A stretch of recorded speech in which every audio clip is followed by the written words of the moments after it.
Assalamualaikum warahmatullahi wabarakatuh. Good morning, ladies and gentlemen. I really wanted to say a very warm welcome to the biggest and the coolest event in the startup community.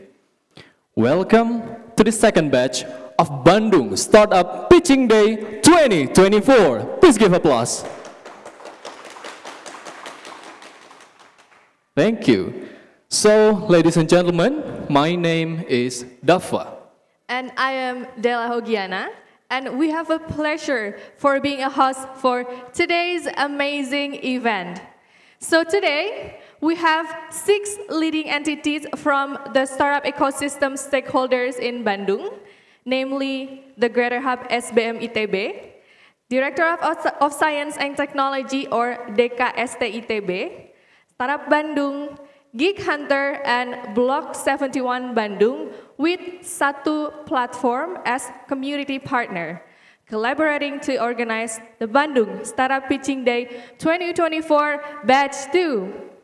Okay, so for the Greater Hub SBM ITB, the initiator of this annual activity, has revealed that the background of this event is based on the framework of enhancing and growing the startup ecosystem in Indonesia. And we are proud to have collaborated with amazing partner that shares the same vision.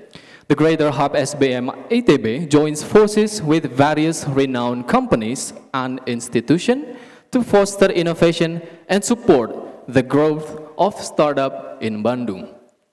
The first partnership is with Directorate of Science and Technology or DKST ITB as an institution for innovation and entrepreneurship development in ITB.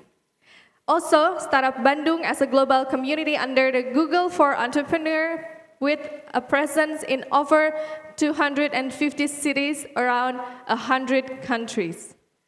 The Greater Hub also partners with Gig Hunter, a leading IT recruitment specialist in Bandung, and Block 71, an innovation factory, as an ecosystem builder in the city.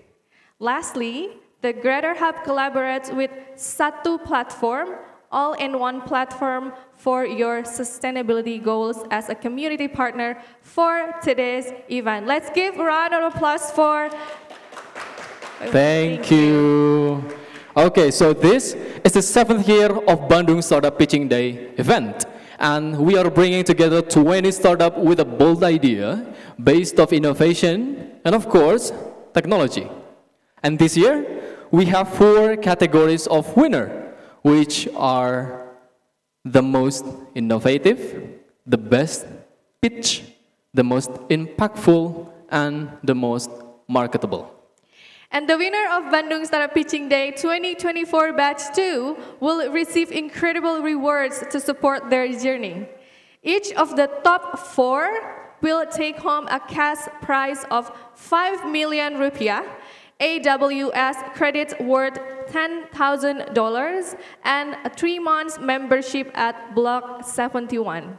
Additionally, the top 20 finalists will enjoy free 1-month subscription to Interpreter X and granting unlimited access to AI chat tools like ChatGPT, Cloud, Gemini, and more. Awesome. And as a token of appreciation, exclusive merchandise will also be given to all participating startups. So, congratulations to all and thank you for making this event a resounding success. All right, ladies and gentlemen, before we dive into the main event, we'd like to extend our heartfelt thanks to all the VCs that joining us this morning, both online and offline. And here we have ADB Ventures, Antler, BNI Ventures, East Ventures, Ecosystem, India4, Enterprise Singapore, Area, Hassan VC, Indigo, MDI Venture, Moon Creative Lab, Spill Venture, Spiral Venture, Swift Capital, Telkomsel Venture, Thrill Hill, TME Venture, KM Venture, and to all the angel investor and all the judges for coming here. Once again, let's give applause for all of the VCs and the angel investors that are joining us today. Thank you so much. And now, ladies and gentlemen, please welcome to the one and only, our chairman, Dr. Dina Deliana, as the head of the Greater Hub, the School of Business and Management ITB, to give the speech for today's event. Bu Dina, the floor is yours. Let's give applause for Dr. Dina, everyone. Thank you.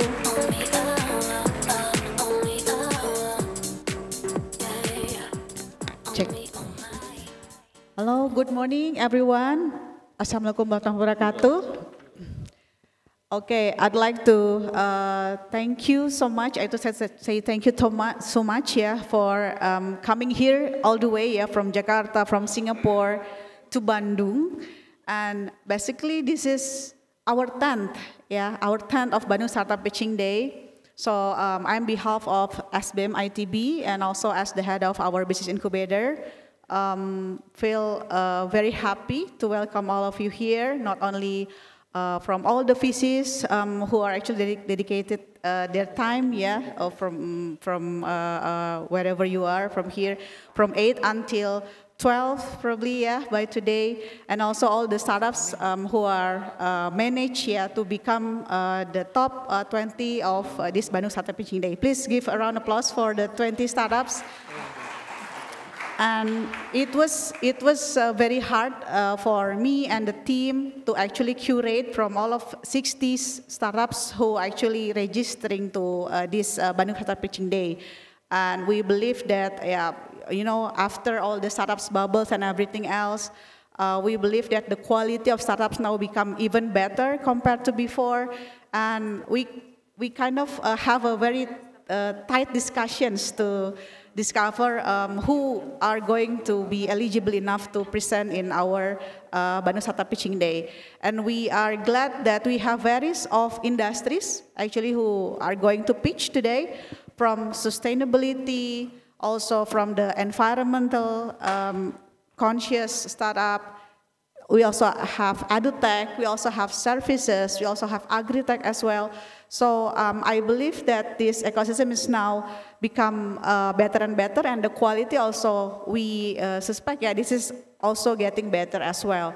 And we believe that not only startup in the early stage who actually pitch here, most of them actually have a very good tractions. So we are quite confident to show our 20 startups in front of the venture capitals now.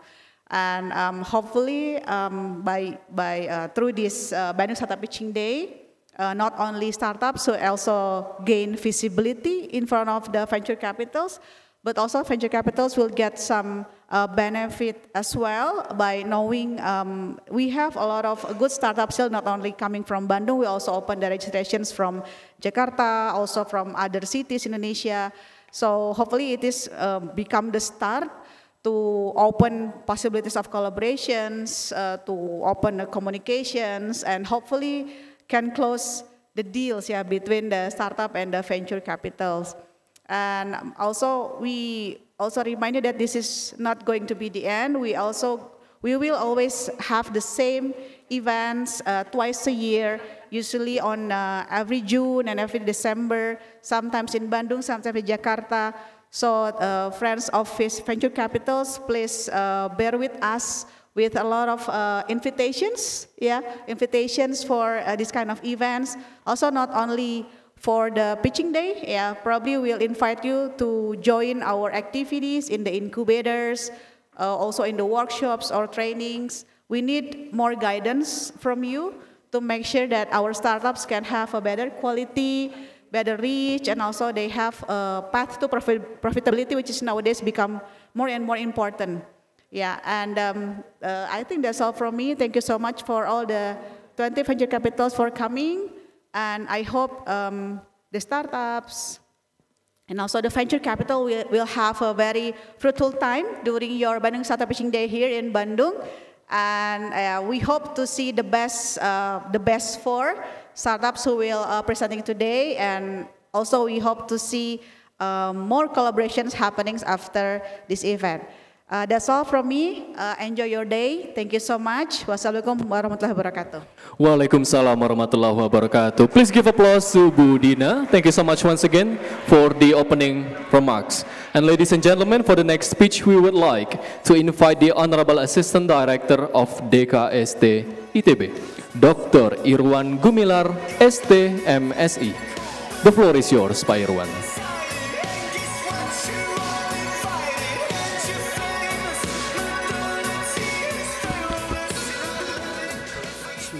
Assalamualaikum warahmatullahi wabarakatuh, ladies and gentlemen, and distinguished guests, and talented entrepreneur and innovators.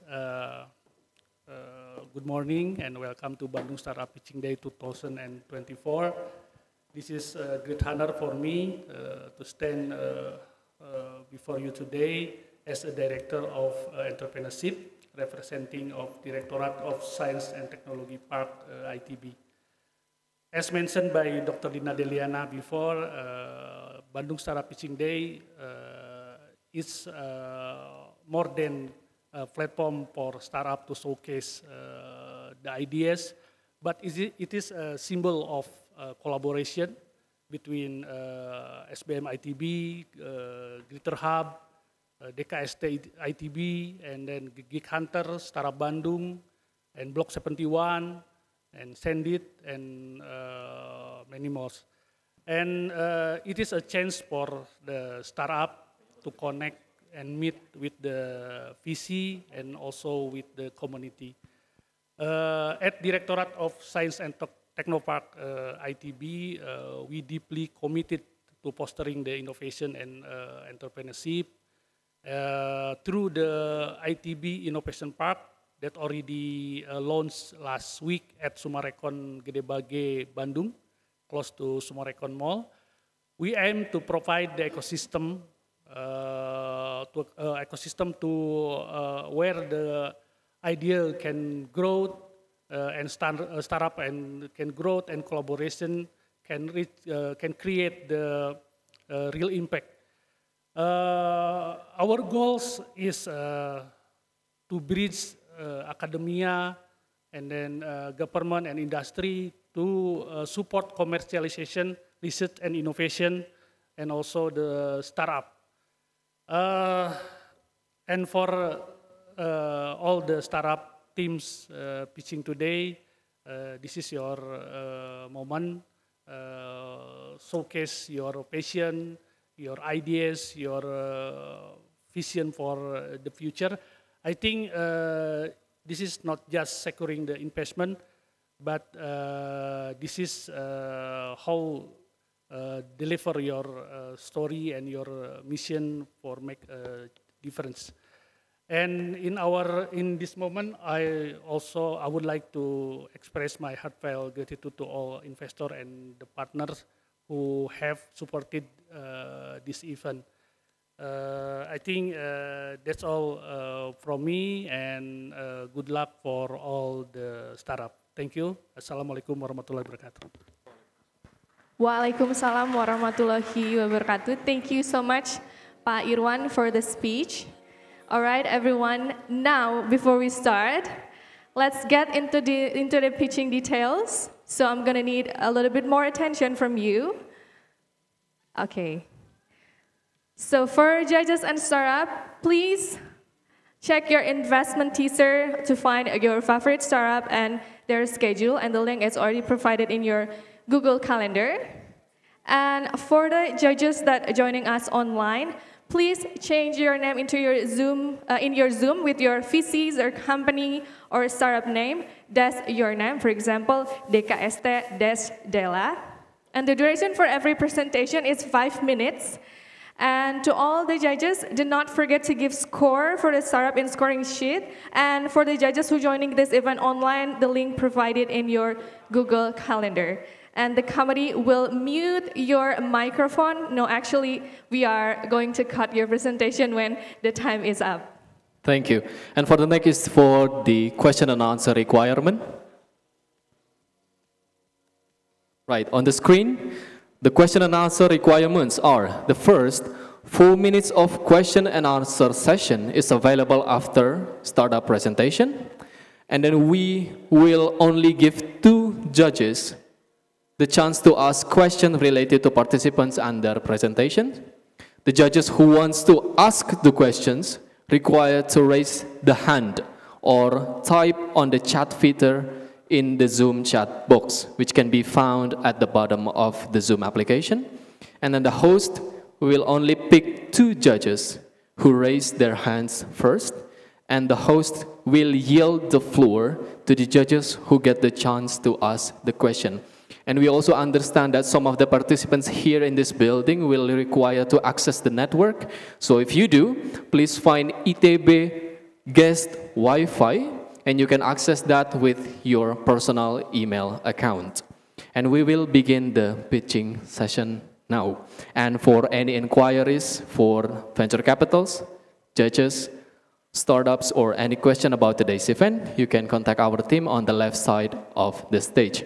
So, thank you and good luck. Okay, so ladies and gentlemen, to kick off the first pitching session for today, we would like to invite Kura Weda join us to the stage, please. Please give applause to Kura Weda. Okay. Good morning, Kura Weda. You're going to be alone today? Yes. Do you guys have any mic? Okay. Thank you, Kadela. So, okay. Are you ready? Yeah. The time will start for 5 minutes after you speak. The floor is yours. Ladies and gentlemen, for the starters, I would like to ask you a very simple question. When did the last time you go to the museum? Maybe it's quite hard. Let me change the topic then. If I give you option, whether you go to the mall or to the museum, which one do you choose? Why? It's boring. Ladies and gentlemen, right now in Indonesia, we have more than 7 temples, Candi. We have more than 56 keraton or kingdom, and more than 2,500 museums are struggling to stay alive alone. Ironically, they held our true identity as a nation, all the intellectual properties of Indonesians sleeping at their sites. They do aware that they need digitalization, but they don't have money. Even though they have money, they cannot gamble into something that cannot generate revenue. This is why we are here, Kura Weda, with our newest business model called SACE, software as a core ecosystem. Not only we provide them with a very advanced management system, we call it tourism ERP, but we also provide them with a collaboration portal that automatically grow without us even trying. Based on our portfolio, the biggest one, the biggest and the oldest kingdom that operate as tourism destination still exists in Indonesia, which is Keraton Kaspuan. We exactly provide 3 actions. If you go to the cinema, what do you buy? Do you buy a movie or do you buy the ticket? That's why the first thing, we provide them with the IT infrastructures consists of our original product, intelligent planning system, in the form of tourism ERP. Starting from ticketing system, management system, up to reporting system to the government. After securing all the transaction for us, for them, and for Keraton also, we provide them with our sub-product, which is generative AI. We resurrect their kings and also revive all the artifacts sleeping at the museum in the form of hyper-realistic movies, in the form of Keraton Cinematic Universe. Yes, it will be the same as you watch the Iron Man, Spider-Man, and Marvel Cinematic Universe. The third one, we provide them, because all the digitalization has been performed, data is a basic and a crucial thing. And this data will be provided in the new collaborator. So we know what kind of food, what kind of event, what kind of drinks that the attendants want to buy. Based on our portfolio, not only we increase the revenue into 20 or 30%, we increase their revenue 2 times in cash. So this is the thing that we want to scale up. We want to escalate into another level, into like a food, beverage, and others, because there's still lots of things that could be explored in Keraton. And because this was already performed, now we are on our way to Keraton Jogja and Keraton Solo. Yeah, we secured a very unfair advantages. We are the only sole partner for digitalization of Keraton from Sabang to Merauke. And also because they are the owner of Indonesia before Indonesia, we also act as the asset manager of them. So yeah, we are also providing a new kind of revenue stream. We do not have competitors right now. You cannot find any startup that compete in the Keraton. But we do have the benchmark. You see Cimory. Cimory already big, listed, valued at the 27 trillion Indonesian rupiah. They are big because they have theme park. To build this theme park, they need to invest much, feasibility studies much, and yet they have to gamble. But Kuraweda, there is or there is no Kuraweda, these 56 kingdoms already exist and survive. Now they aim to success the history to the younger generation by the Kuraweda's ecosystem. We are profiting. We are surviving on our own revenue. Yet we are finding a very niche yet very sexy opportunity, which is Keraton. That will be acting as our passive income that could be amplified later when we are entering them. So this is the things. We are surviving, but we need to scale up because right now, how we scale up is by funding research to the government. And by doing this, we could only provide one spot at a time. Those kingdoms, those museums cannot wait until 56 years. This is why we need your help. So, single only, by 56 Keraton, the valuation of the revenue will be 2.3 trillion Indonesian rupiah, with the margin 9%.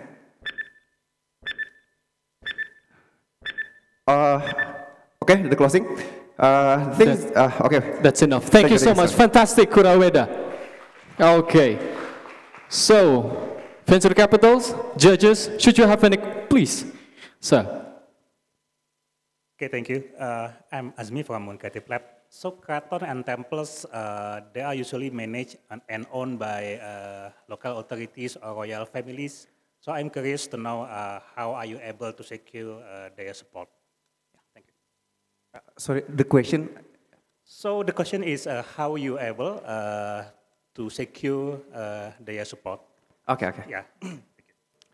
Okay, basically, yes, I do agree with you because this is owned by the royal family, but those royal family own a law entity. So actually they are at least a yayasan or NGO and also the PT. So we are securing the contract with them as a legal administration, but we also securing the legal administration contract exclusive agreement with the association. So all the kingdom has the association called Forum Silaturahim Keraton Nusantara, and we are having the agreement directly with them. So yeah, we secure 2 sites from the association and directly to the Keraton. Thank you, Pak. Thank you so much for the question. Another questions, please. Venture capitals and judges, you are more than welcome. Yes, sir, please. I think, thank you, Mas Azhar. For Keraton, Yogyakarta is one of the most famous Keraton in Indonesia. Is there already an approach taken to enter the Keraton of Yogyakarta? Thank you. Yes, actually, last Saturday I already spoke to one of the bloodline. And this night we also having the meeting with their teams, Gusti Kanjeng Ratu Bendoro, this night. So actually, yeah, the launching that we executed at the last October was heard by almost all the Keraton in Indonesia. And this is why, because we already have the product, the business model already proven, now the Keraton Jogja willing to open the negotiation for the implementation. We believe, we aim to implement in the February 2025.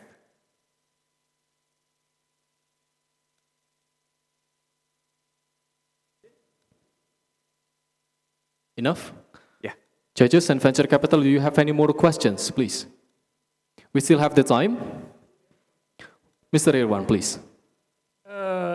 Is there any government support for your product so far?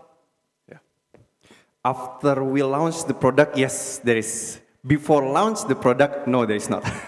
So everyone waiting for the business model because we provide them with a very unique one. Because the generative AI itself is 100% made by Indonesian engineer and 100% based on history. So things that you see back then is actually we wore the uniform directly, we held the weapon directly, we photograph it 360, and we introduce it to the AI, learn it. So basically, after hearing the AI is actually that powerful, now we are having the direct support from the Ministry of Tourism and Creative Economy. Okay, and is there any opportunity to implement it in other country, for example, Japan or? Of course, Korea? Of course. Kraton is the first step. Because I already mentioned there is more than 2,500 museums. The next clue is actually history owners is not only Indonesia. All country has their own history. Malaysia have 13 kingdoms. China famous for their 3 kingdoms. Korea 2 kingdoms and others. So basically there's a lot of opportunities, but starting small, starting from Kraton, because I don't know when Kraton will survive. Okay, thank you. Thank you, Mr. Irwan. Any other questions, please? Churches and venture capital? We still have the time. The more the merrier. No more question? Okay. Kuraweda, I think that's enough. Thank you so much. Thank you so much, Kuraweda. Thank you, all of the judges and the VCs. So, for the next presenter, I would like to invite ehealth.co.id to join us to the stage. Let's give applause for eHealth, everyone. All right. All right, eHealth, you have 5 minutes for presenting your pitch deck, and then 4 minutes for the Q&A, okay? So you're going to be here alone, or you have a team that joining you today? You have a team that joining you today? No? Alone? Okay. All right. All right, ehealth.co.id, 5 minutes, start from now. Good luck. All right, good morning, everyone. We can ignore that one life of mother invaluable. Many mothers lose their life and died on childbirth. And a lot of children in Indonesia suffer stunting during their critical growth years. These are not just a number, of course, because there's someone's life. And they represent a family who need a better care. But unfortunately, only 0.01% midwife in Indonesia integrated with healthcare system. How about the landscape market? The market is say that large hospital often get the focus. But how about the midwife? And yeah, we believe that there is a way forward, and there's a comprehensive solution here that will provide an integrated information system. But beyond the future, how about the impact? So, in our collaboration with Yayasan BUMN and Angin, that is Angel Investor Indonesia, we say that we provide free medical records and we train a midwife in health digitalization. So let's take a look with our future here. Our platform bridge end-to-end solutions until start from reservation till a billing system here. And how about the market? The market says that there's a potential that we have well positioned in a specified healthcare system. But the question is, how is it possible? With B2B, cloud, and AI healthcare SaaS, we providing compliance, regulation, and standard. And of course, we empowering SMEs by reducing their operational costs. And with a strong foundation here, there's a traction that we have seen a good, rapid growth traction. That is proven that we have a strong vision to solve this maternal healthcare problem. But of course,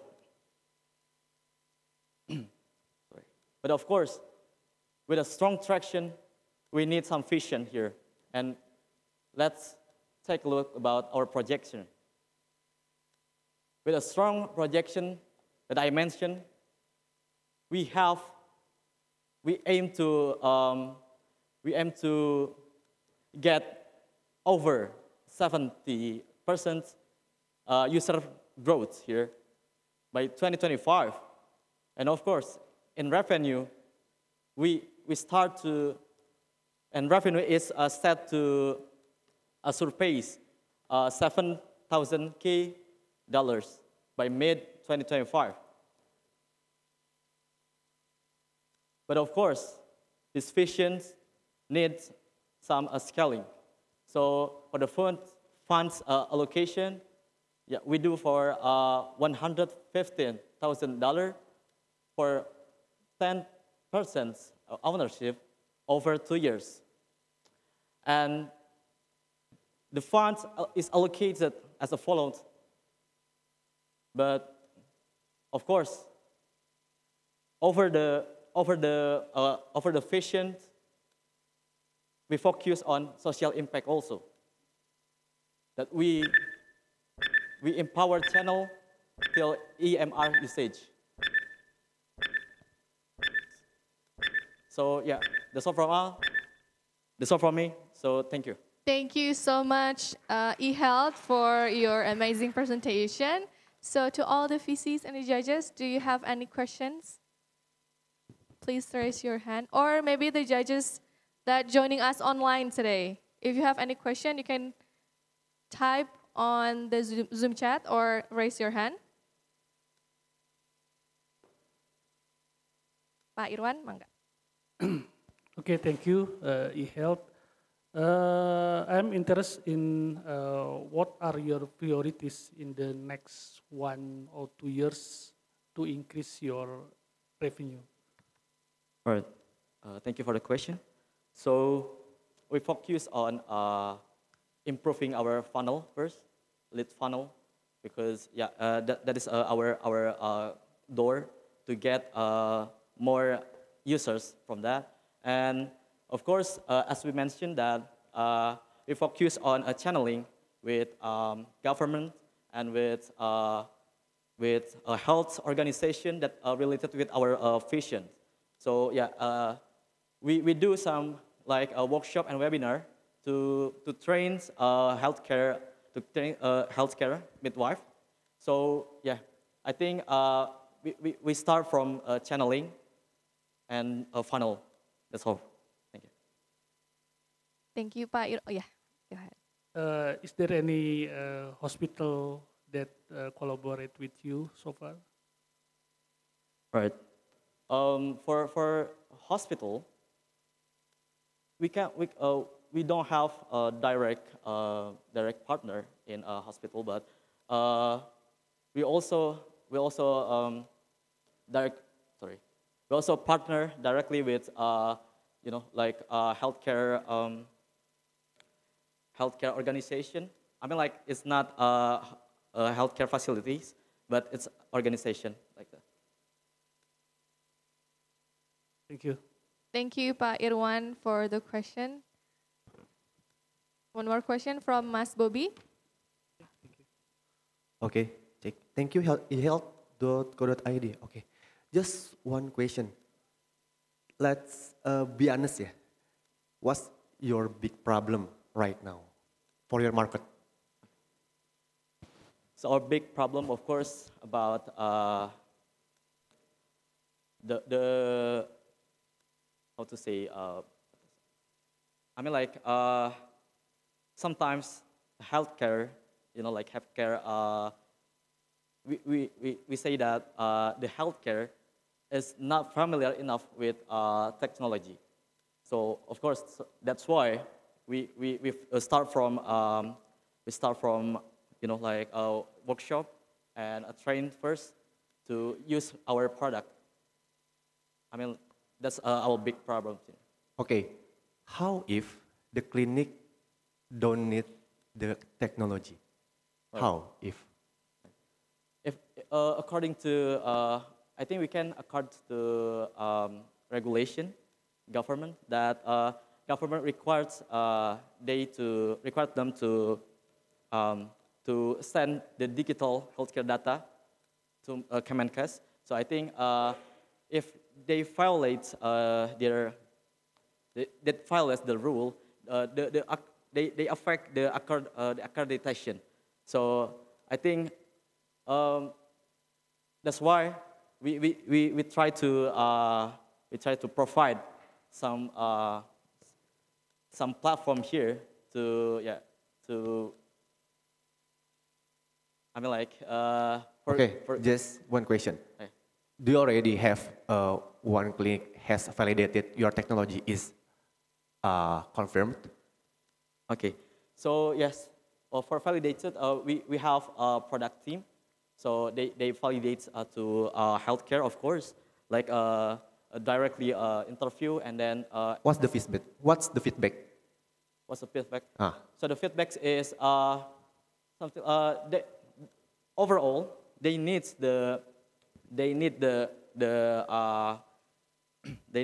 platform, of course, because due to the regulation. But sometimes we have to advocate them, so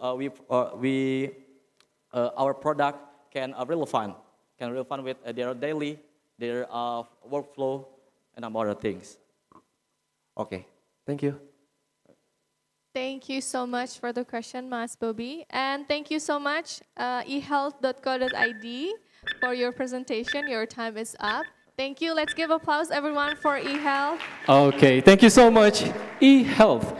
So, ladies and gentlemen, actually, I am feeling very healthy this morning because we will have another startup with the basis of health and medicine. So, ladies and gentlemen, please give applause to Hidup Media.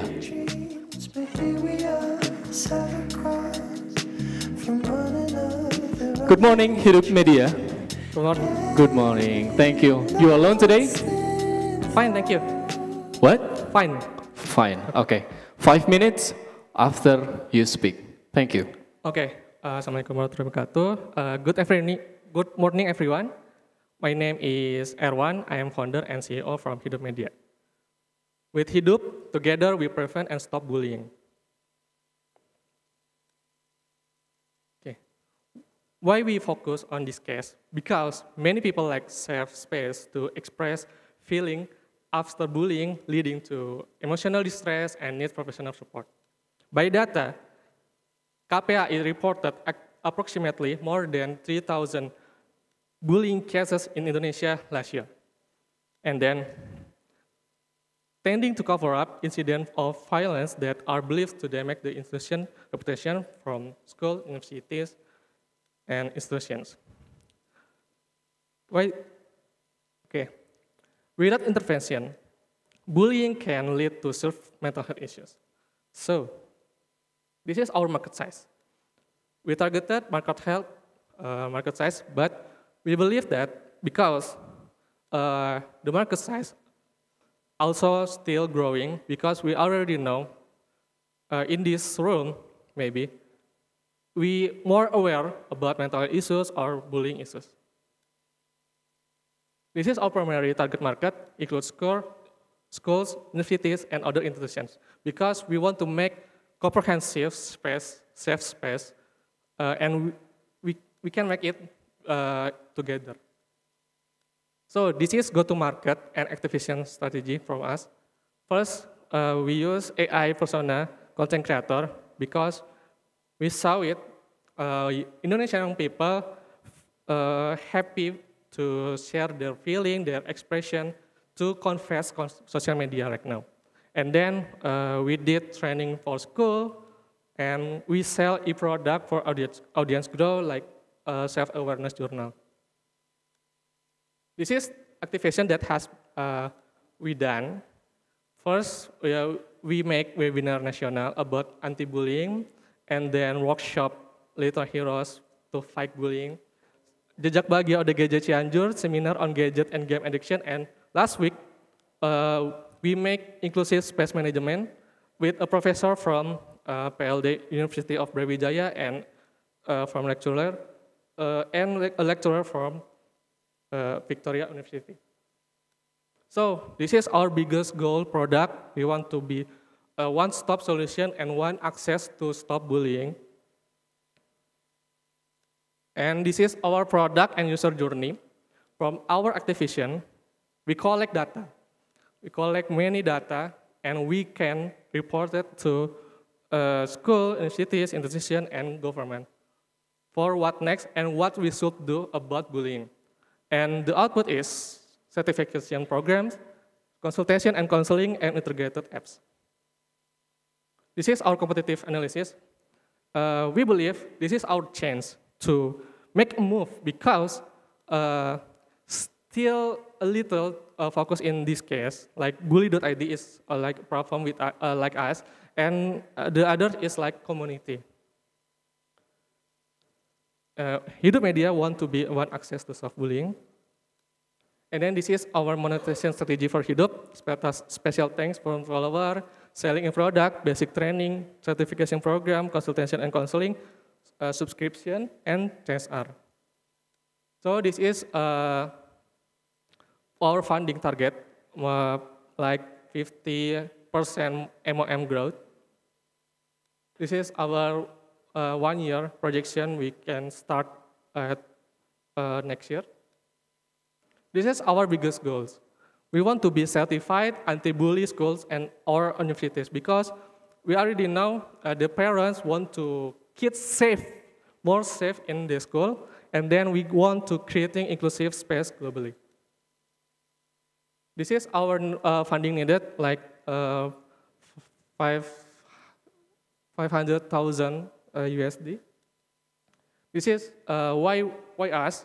Because we integrated solution, comprehensive mental health focus, data-driven for schools, and scalable and secure. This is our team. Many experts in our team, like Nindya Kirana, there.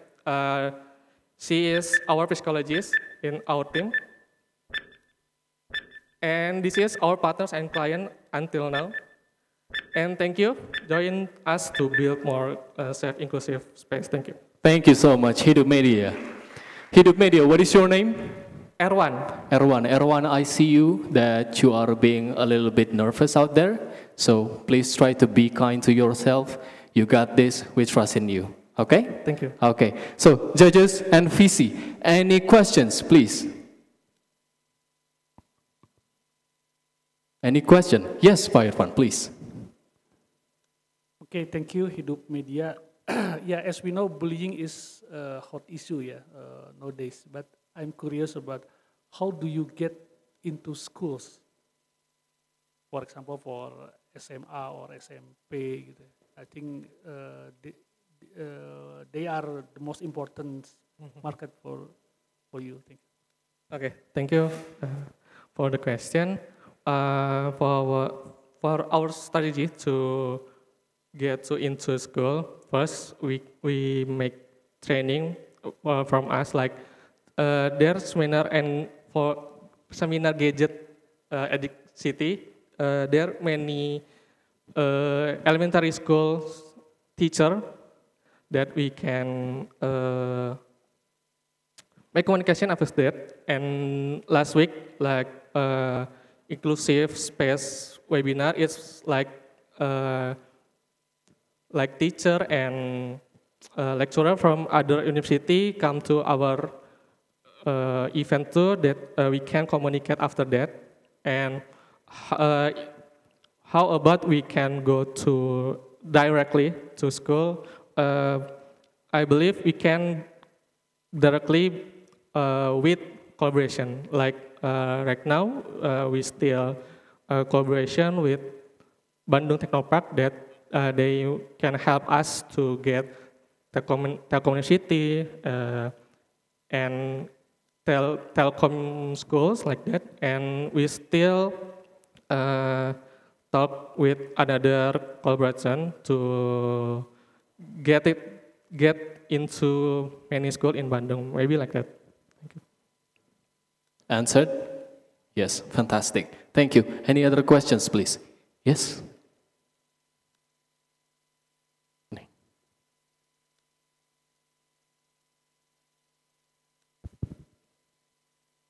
I would like to ask, currently you have various product offerings, and I'm curious actually, what will be your growth lever for the next few years? Okay, what plans for next year? Okay, so for next year we focus on audience growth, that we want to collect many data. Oh yeah, for our strategy to get into school, we can get a data. That data will we talk to school that this is our data. There are many bully issues in your school, and what should we do for that cases like that? And after that, if we see that audience growth is good, maybe in December next year, we can release the apps, maybe like that. Thank you. Okay, thank you. Thank you. But before that, we have Mr. Azmi asking earlier. Please. Thank you. So since you mentioned about a one-stop solution, I'm curious whether you provide any individual solution for individual cases. So for example, if there is one victim makes a report, do you provide any help or any solution for them, and how you assess the impact or the effect after your solution? Okay. Okay, thank you. First, we will communicate like more comprehensive with their school, and then we want to that apps can be monitoring that after what we did, what's next, and what's the impact after we did something at their school like that. Thank you. Okay, maybe 29 seconds. Sir, do you still want to ask? No. Thank you so much. Due to the restraining time, I'm sorry I couldn't accommodate your question. So, Hidup Media, I think we need to call it a day. Thank you so much for your participation. Thank you. Thank you. Fantastic. So, ladies and gentlemen, after this, we would like to invite Algatek Carbon Nusantara. Please join us to the stage. Please give applause to Algatek Carbon Nusantara. Okay, good morning. Hello, good morning. Hi, judges. Hello, what is your name? Unique. Unique. You come here alone? With my team. With your team? Where is her team? Hi, Raisya. Okay, thank you. What is this Algatek is about, actually? We are doing a carbon capture technology by microalgae. Wow. So I wish that the issue of the greenhouse gases, about the carbon market, carbon offsets can be resolved here. Okay, thank you so much for the initial explanation. 5 minutes after you speak. Thank you. All right, everyone. Today I want to talk about Indonesia's silent killers. And we know the silent killers we cannot see, we cannot hear, but we can feel. And it's called air pollution. Air pollution causes the lung health environmental issue, also the acute respiratory tract that make our country have a total cost 3.5 million for the respiratory disease. And the air pollutions in Jakarta, the news said the sources is from Cikarang, Bekasi. Yeah, you know why? Because the Cikarang is a industry estate and it's produced many of the gas fuel. So I have a meme here. So Jakarta governments blame Bekasi government. And the Bekasi government blame why the industry doing that air pollutions. Then after that, the issue is the air pollution is produced some of chemicals, hazardous chemical, like methane, carbon dioxide, particulate matters, and the sulfur oxide. And it causes to the health issue and affect to our climate change because of greenhouse gases. And you know, greenhouse gases is a factors of the global warming. And its issue is the Paris Agreement that make 2 degrees Celsius increasement of the temperature of our Earth. And what about the Indonesia policy? Indonesia policy is support about the commitment of zero emission, or we call NZE, or we call NDC, Net Decarbonization Challenge. And we have a commitment to have zero carbon dioxide offsets in 2060. And how about we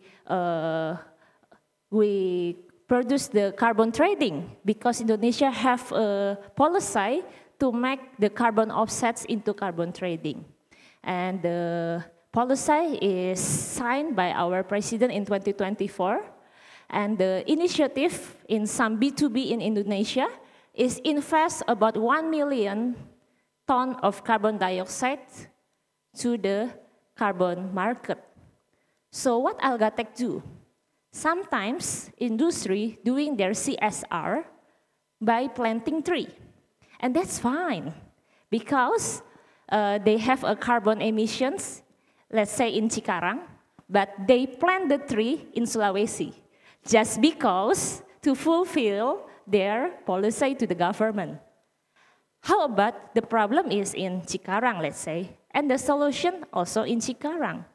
So we also have the news that the trees and land absorbed almost CO2 last year. What is the solution? How about 15 years old of tree was replaced by this one, and it's called algae or liquid tree. So algae have a potentials of the 80% produce of the oxygen, and Indonesia resources also. And this 200 liters of microalgae is equal to 6 of 15 years old tree.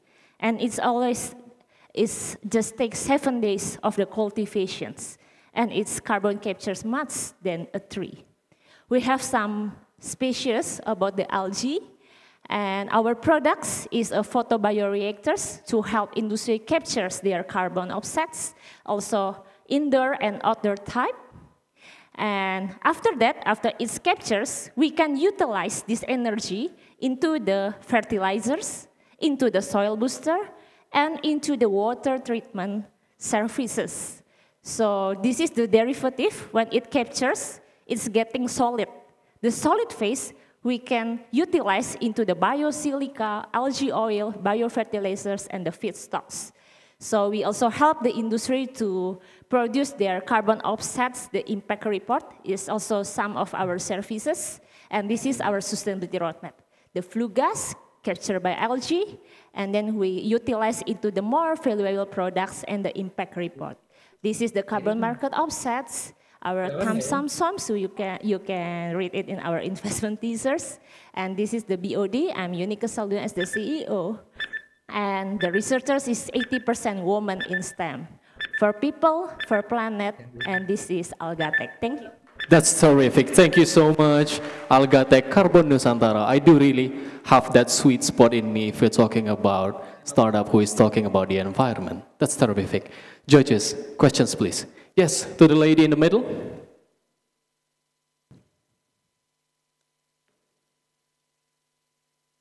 To this lady in the middle? Yes. Thank you. Hi, Unique. Thank you so much for your presentation. It's indeed very interesting. My question will be two. First would be, who will be your potential client, like to sell your direct air capture device? And the second would be, how do you provide urgency, like for your client to actually adopt your solution, while there's no net zero target that has been published yet, as well as the regulation of carbon credit being published as well? Thank you. All right, thank you for the question. For the first one, we provide the two type, indoor and outdoor. So we have a 15 liter of the carbon capture technology, so the director can use our product immediately and feel the difference of and the benefits of our product. And to the market, the industry, we decide to use the BUMN first, and some of the like PLN, to the industry can copy about our initiative to the PLN and the BUMN. But from now on, there are 3 swasta company that adopted to our technology by using 3 tons of the carbon captures of microalgae. The second one, about the regulation, yeah. So how to I convince the customers by the regulations is about I help to create the impact report first about the data collections of the CO2, carbon dioxide that they are produced. So we help them to create the report, and we help them to create how about the potential mitigation to do. So we don't force them to use our microalgae. We also have some initiative like, okay, let's change into your water treatment. Your water treatment can be replaced to more biotechnology, something like that. So we not force them to 100% change from the trees to the microalgae. Enough? Yeah, thank you. Thank you. To the gentleman in the middle, please. Okay. Okay, thank you for your presentation. What I want to ask is, as you mentioned before, that the industry using the planting on Sulawesi just for fulfill the policy of the government. So what the things that you do to make sure by using your product, it already met the policy? Is there any certification or something that especially met the KLHK policy? Thank you. Yeah, I cut my presentation. So yeah, KLHK by the program of SRN, or we call Surat Sertifikat Penurunan Emisi, SPE.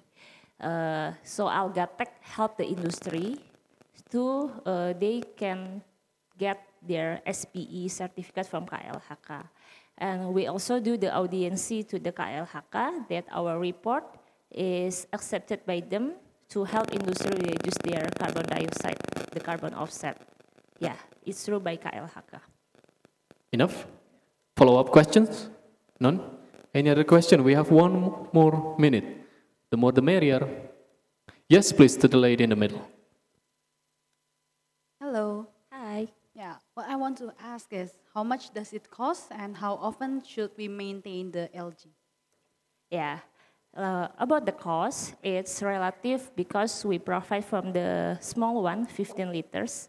It's not that pricey. It's priced like an air purifier. Until we have a big one, until 3 tons carbon captures, and it costs 100 million. But the maintenance, we set up the maintenance of the microalgae can be easy to use, because we do the harvesting 6 months, every 6 months. So we also help the industry to do the maintenance of the microalgae and the carbon capture report. Okay, thank you. Thank you. Enough? Okay. 18 seconds. Any closing statement, maybe? All right, thank you, Jesus. I wish that the carbon capture technology can be adapted to our industry, especially Indonesia. Thank you. Thank you so much, Algatech Carbon Nusantara. and also for the judges who ask questions. All right, next up we have Airi Indonesia. Please join us to the stage.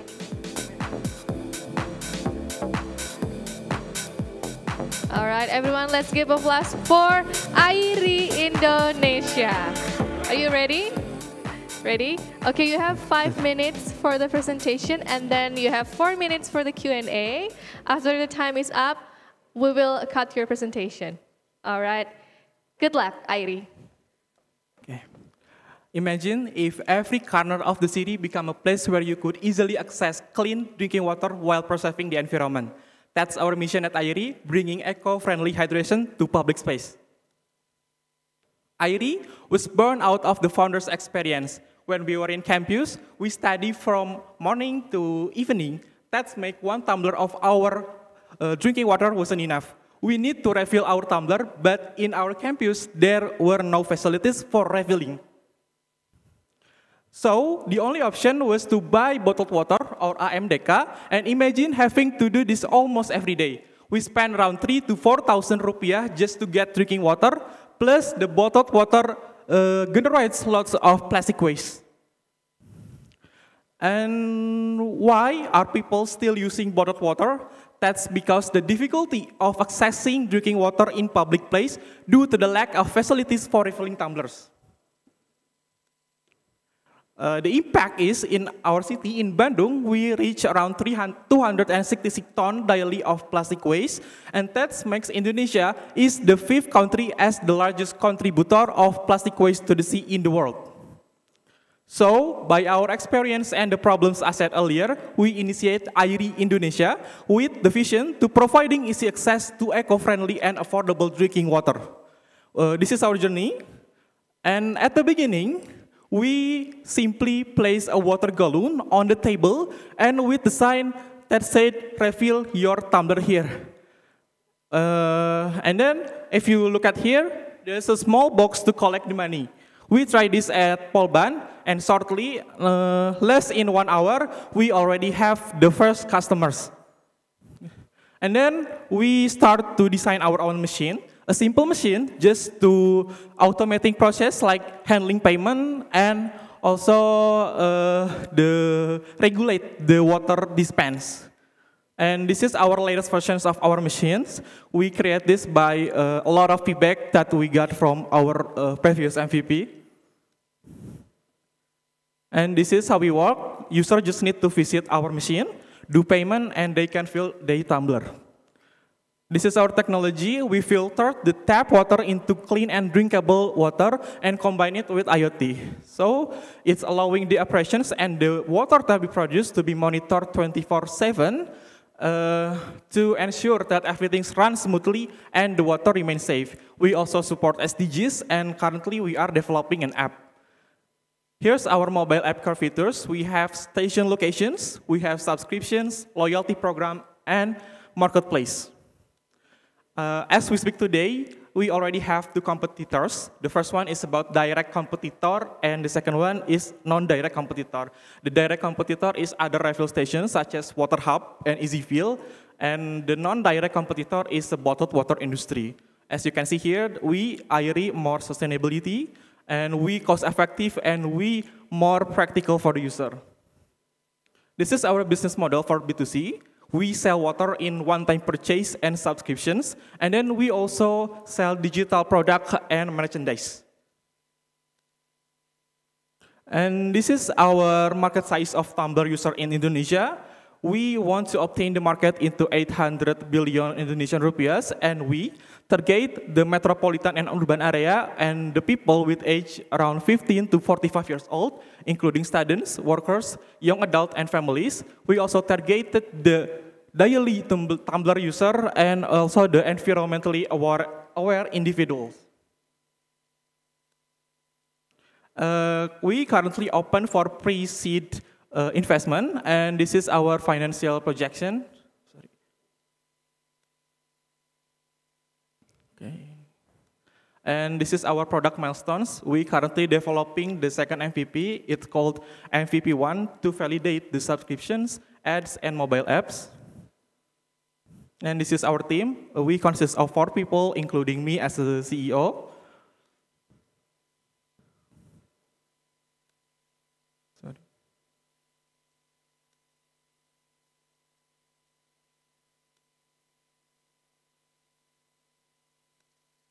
And this is our activities in the last 2 months. We already go to the event to introduce our product and to build the brand awareness. And thank you. We want you all to take a part of our journey to save the planet and save the better future. Thank you. Airi mengairi memberikan kehidupan. Thank you so much, Irene, for the amazing presentation. All right, judges, do you have any questions?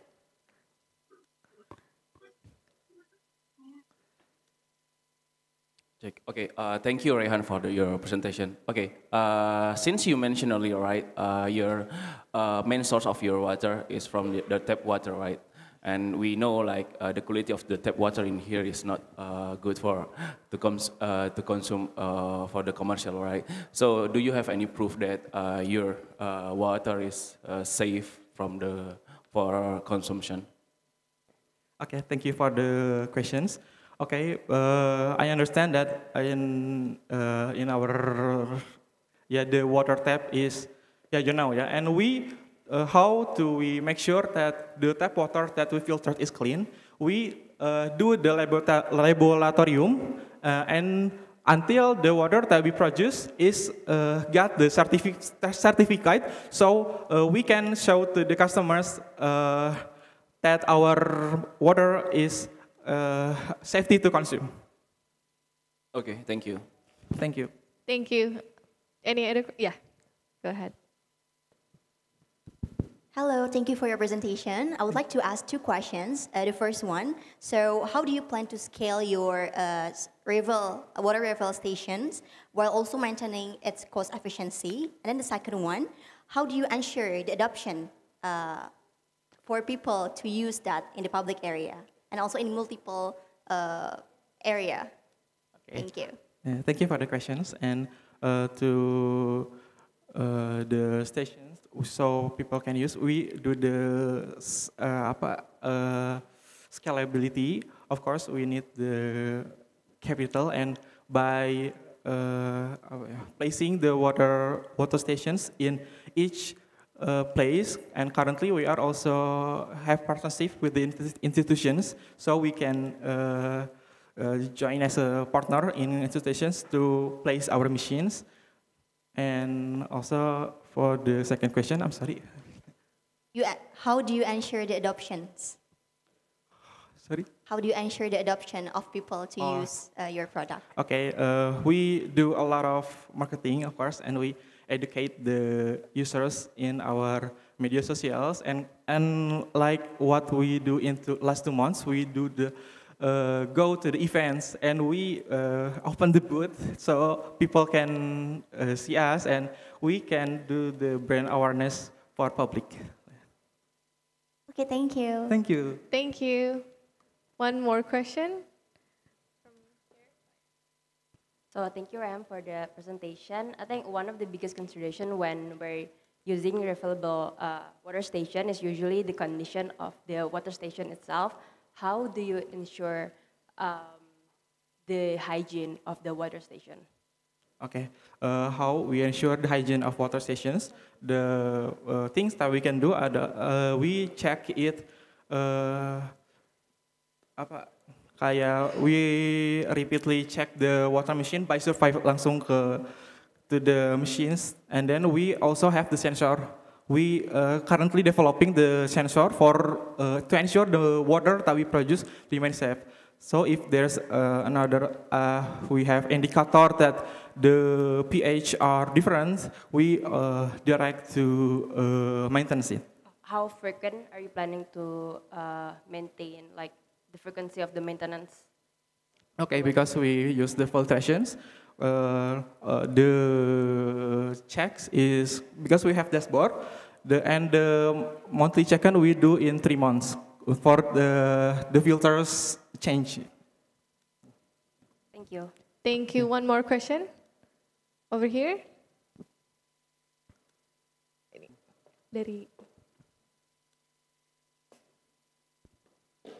Okay, actually I have two questions. The first one is the follow-up question for the first one. Since you said you will do a laboratory test, but I see in your poster that you can make a custom for each event. Yeah, so I assume that you will make a new machine for each event, and how you will do the laboratory test, because it will take a lot of time and cost since you make it one by one on each other place, and for every place there will be a different quality of the tap water. And the second one, how you sell it beside the environment and the sustainability awareness. Since because if you need the water, I will take the nearest station, or yeah, just nearest warung, I think, for get the water. How you will sell the product by using the apps and searching for location itself. Thank you. Sorry, can you repeat the first questions? How you make sure for the each one you will do the laboratory test, because for each event you will make the new machine and you will need the meet the requirement standard for each machine. For the events, okay. Jadi kalau because for the events, we simply have the partnership with the events, and if we can show our machines, we can place our machine in the event, and if the B2B like custom the machines, we also can do that by we can discuss about what they want our machine and what's the needs of the customers. Yeah, I think that's enough. Thank you so much, Airi. Please give applause to Airi. So we do give thank you a little bit more time because the time allocated on the judges on who speaks. So thank you so much once again for all the participations. For the next, ladies and gentlemen, we would like to invite Good Farm Indonesia. Please give applause. Good Farm Indonesia. Okay. Ooh, you're really bright today, man. From top to bottom, all white. What is your name? Zuhdan. Huh? You can call me Zuhdan. Zuhdan, 5 minutes after you speak. Thank you. Thank you. Good morning, everyone. Thanks for this opportunity. My name is Zuhdan. You can call me Zuhdan, founder and CEO Good Farm Indonesia. Have you ever imagined that waste every day throwing away, turning out in our home? And this has happened in Malang.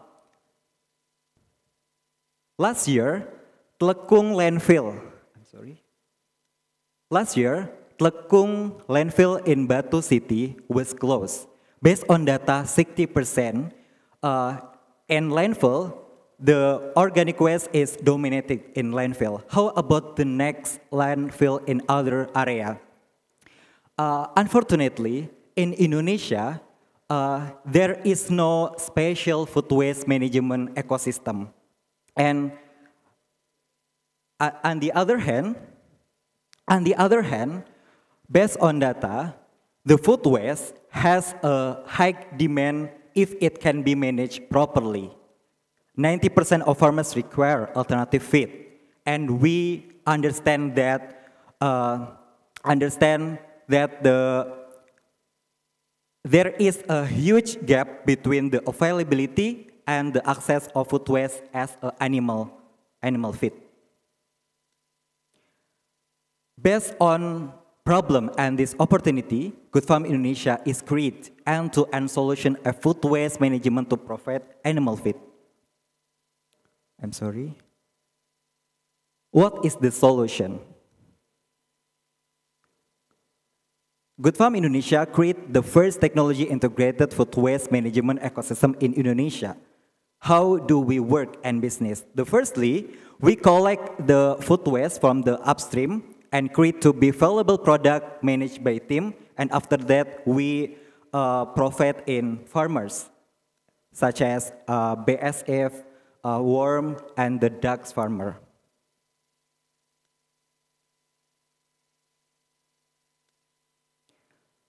How we can achieve our vision is zero food waste to landfill. Firstly, we create an application. This is competitive advantage with the conventional farmer. At least we have 15 partner in Malang City, and they get a point reward, and we can keep the maintain of our partnership. And secondly, we develop our innovation, integrate about application and eco-bin. This is help the household that can maintain their food waste in home, based on home with integrated worm cultivation. And the last point, we manage and supply raw material, complete feed, and organic fertilizer, at least 45 tons until 60 between 2021 and this year. These are technology adaptation such as software, Internet of Things, and big data analytics. What is the unique value proposition? We emphasize about valuable product. We can we can increase productivity our partner up to 30%, because this is evident our ecosystem can optimization efficiency based on community and communication. Right now, we just focus on direct selling model, and this is our marketing strategy, like approach, involvement, and trials. Okay, this is our traction until 15 partners. Okay, when we are talking about financial projection, when we get investment $56, we can rise to drive until 118 US gross revenue. Because right now, we just manage at least 100 kilogram per day, but the demand until 1 ton per day.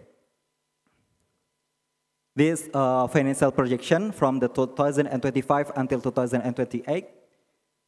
Okay, this is our roadmap, and I'm very proud with my team, CTO, make application, and Dennis, CMO, create the good design our batas. And we believe we can create the Indonesia freedom for food waste. Thank you. Thank you so much. Good farm. Wonderful. Any questions, please? Judges? Yes, to the lady in the middle. Hi, hello Zudan. Thank you so much for your presentation. Yeah, I'm very keen in this space as well, but just would like to clarify with you about the solution that you provide and how it can be cost effective in terms of logistics. Because normally food waste, like you would like to carry in bulk, and normally transportation will take very high cost. Okay. And in this space, in the BSF space, we've seen a lot of very cost-heavy startup. So, how would you tackle this issue and keep your solution to be cost-effective compared to other startup in this space? Okay. Yeah. Thank you. Our strategy to reduce cost every day, because our raw material is free from the upstream. Because we just focus and give their reward 200 rupiah, and our raw material is 2,500 rupiah, 2.500 per kilogram in our partners, and at least just HPP in 1,000, and we can get we can plus until 115 rupiah. And the other strategy is the community based with the community, because our company in Malang, in the household can pick up their food waste in our company, and we can increase our food waste and reduce their costs. Sorry, what's the average? How do I say? Duration, meaning like the distance between the pickup spot until your warehouse. Okay. In our company, we decide to shift. On the shift morning, we focus and manage food waste to be valuable product until at least 100 kilogram. And the shift evening, we focus to deliver, pick up in our partner, and deliver to to farmer partners. and this is very effective for us. But we have demand until 1 tons, but our machine is limited. It's limited because one machine 100 kilogram, and we do not able to do until 1 tons. And I think we believe that when we can increase our funding, we can get 1 tons per day in January 2025. Okay, so you don't operate the farmers yourself. So you have farmer partners? Yes, we supply raw material to partner. Okay. I'll stop here for now. Thank you. Yeah, thank you. Any more questions? Yes, to the gentleman on the far left. Thank you. Hello, thank you for the presentation. And the question is same with another startup in this industry. How you maintain the nutrition of your product? Since I assume it depends on the raw material, which is the food waste, right? Okay. Yeah. How you maintain the nutrition? Maintain. Yeah. Okay, thank you. We separate the grade our potential partnership. For example, in this year, we made a 3-step partnership. For example, from the household, and in the next level is the UMKM, and after that the university, and the high grade is the company, such as Indofood or something like that. And after that, we can maintain the household, because in Malang, every citizen aware, because there is they have a bank sampah, waste bank conventional. After that, collaborate with us, because they not manage food waste, and the food waste supply with our company. And our maintain in the next step is the partnership with member in our application, because they have data, they have reward, and after month we can get a reward for us, and we can maintain. And the second point, we make a technology. We focus on household and innovation integrate with application. Thank you. Time's up, buddy. Thank you so much. Wonderful presentation. All right, thank you so much, Good Farm, for your presentation. You can go back. Thank you. Thank you. Thank you to all the judges who are joining us today. And I would like to invite for the next presenter, Marketplace Insight. Are you ready? Okay, let's give applause, everyone, for Marketplace Insight. All right, you have 5 minutes for the presentation. And then you have 4 minutes for Q&A, 5-minute presentation. And when the time is up, we will cut your presentation. Thank you. Okay, 5 minutes start from now. Good luck. Good afternoon. Okay, I will ask first question. So, how much money do you spend or 100,000 a month on Shopee, Tokopedia, or TikTok Shop? Maybe for the front row, the question is not 100,000, maybe a million rupiah on every month. Because based on the Kemendagri and Statista, on 2025, the transaction is around 500 trillion rupiah. And we also do some research that every brand or company, their online revenue, 80–90% is coming from the marketplace, and only 10% is coming from their own website. So marketplace is very important things, but they limit it to the data they have, because they only focusing on the traffic and the conversion and etc. But using our help, they could see the market, the trending, and when they need to do promotion, when what their competitor doing right now, and many things.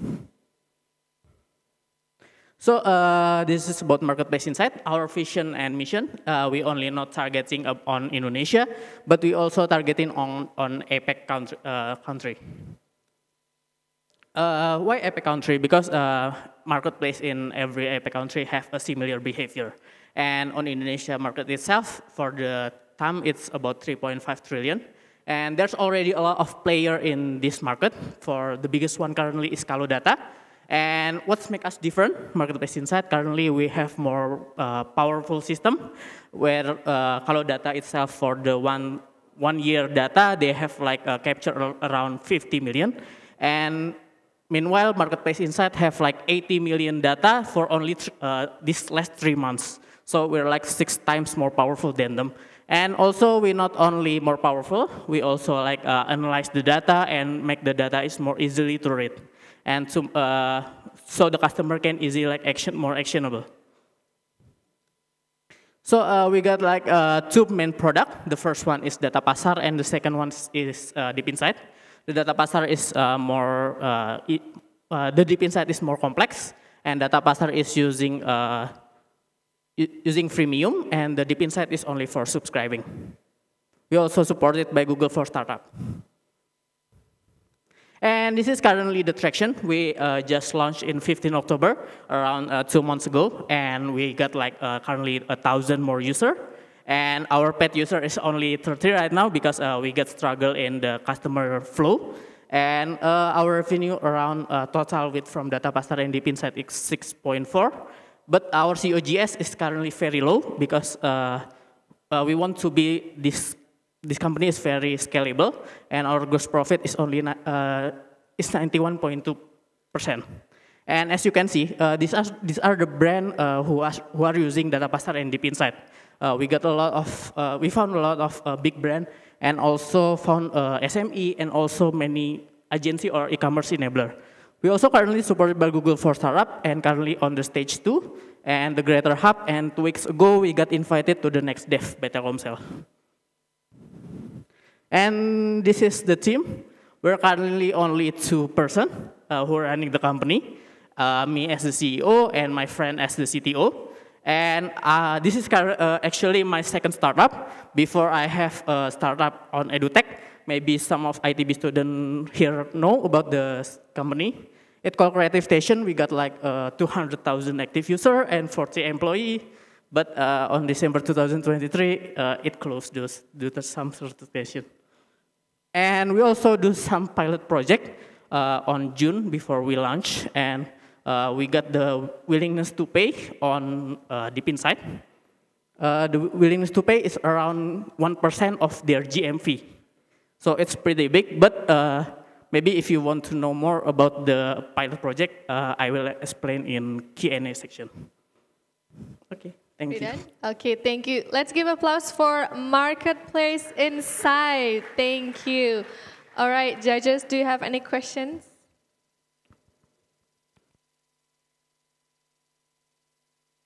Okay, hi Michelle, thank you for the presentation. So I have 2 questions. The first one, I am actually a user of your competitor. So I actively look for these kinds of data. The first question would be, you claim that you have higher accuracy when it comes to data. So my question is, what is your method of data collection and how is it better? And what is the data collection that is used by your competitors? Basically, the question is, what do you consider as higher accuracy? And the second one, from a user standpoint, anyone can claim that they have higher accuracy, but how do you like communicate that, right? Yeah, thank you. That's all. Okay. First of all, maybe the simple answer is we match it with the Shopee financial report, and it match almost 98% based on the category. Okay, but are the other competitors not doing the same method? Because we check every competitor. Okay. Every competitor, yeah. And they're very low based on the the financial. So, depending on what platform I use, I will get different datas, basically. Yep. Okay. So you have higher accuracy because you cross-check with internal Shopee data. Yep, and we also cross-check with, we have a partner in many sellers, so we cross-check with them, and also we do like, yeah, we do with our partner actually. Okay, okay, so it's sort of like a partnership between you and the seller. Okay, understood. And for the second question, how do you communicate like, our data is better? I think we're actually not communicated yet. But our user already said it already like, okay, it's more accurate than the other platform. So they already say it because our product is better. Okay, thank you. And I will try your platform. Thank you. Okay. Thank you. Next question.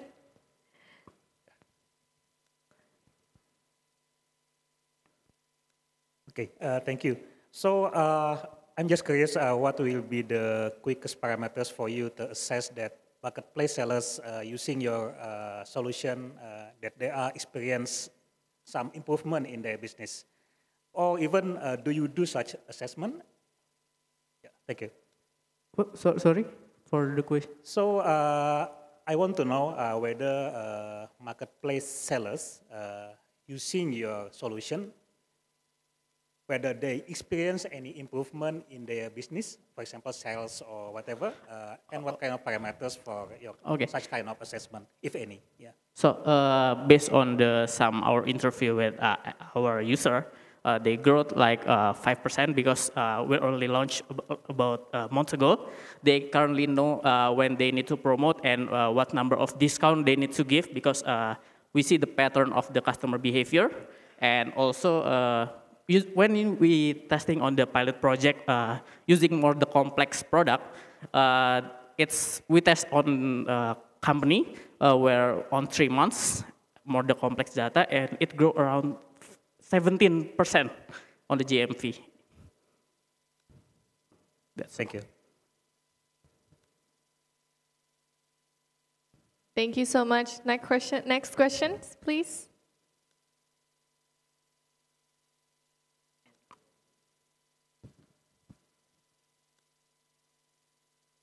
Okay. Hi. Maybe I would like to know like what segment do you provide data, and also like right now there are a lot of offline strategy, and do you also provide the market insight for the offline location? Okay. Currently, we only focus on the online sector because the market itself is very big, and we're targeting for the online first, and maybe the offline after we already acquire on the APEC country. That's all.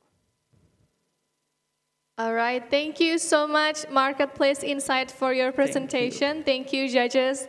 All right, next presenter. Okay, thank you so much, Marketplace Indonesia. So, up next, we will have Vet Talk Indonesia. You ready? Vet Talk. The floor is yours, please. Okay, ladies and gentlemen, please give applause to Vet Talk Indonesia. Hello. Hello. Good morning, Mas. Rahmat. Who? Rahmat. Rahmat. You ready? Okay, absolutely. 5 minutes. Good luck. Okay. We are from Vet Talk Indonesia. We are not just vet. We connect to veterinary and the pet world. We have a mission to increase the revenue stream to veterinary clinic and practices. So we build SIS, medical record, something like that, called Vet Hub. Okay, my name is Rama. I'm CEO and founder Vet Talk Indonesia. I'm vet also. So we are creating a seamless ecosystem for pet healthcare in Indonesia to connect veterinary clinic and then pet owner and the services in one innovation platform. Okay, this is the problem. Divided by two, veterinary clinic POV and pet owner POV, and the, in the right side, veterinary clinic problems is manual operation because 99% vet clinic in Indonesia doing conventional ways, that manual, so they write on in the paper to medical record, write medical record, something like that. And disconnect communication. Sometimes pet clinic, it's hard to schedule the pet owner, some like vaccination schedule, something like that, and the limited visibility and insight. The pet owner problems, difficult to booking process because sometimes pet owner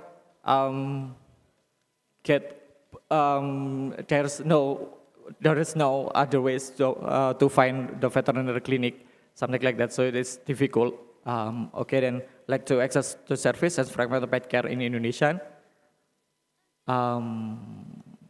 Okay, the solution is we create the SIS management operational system called Vet Hub. So to empower veterinary clinic 2025, we will build the pet hub. Pet hub is targeted to pet owners so they can schedule their pets when they go to the clinic or vet practice.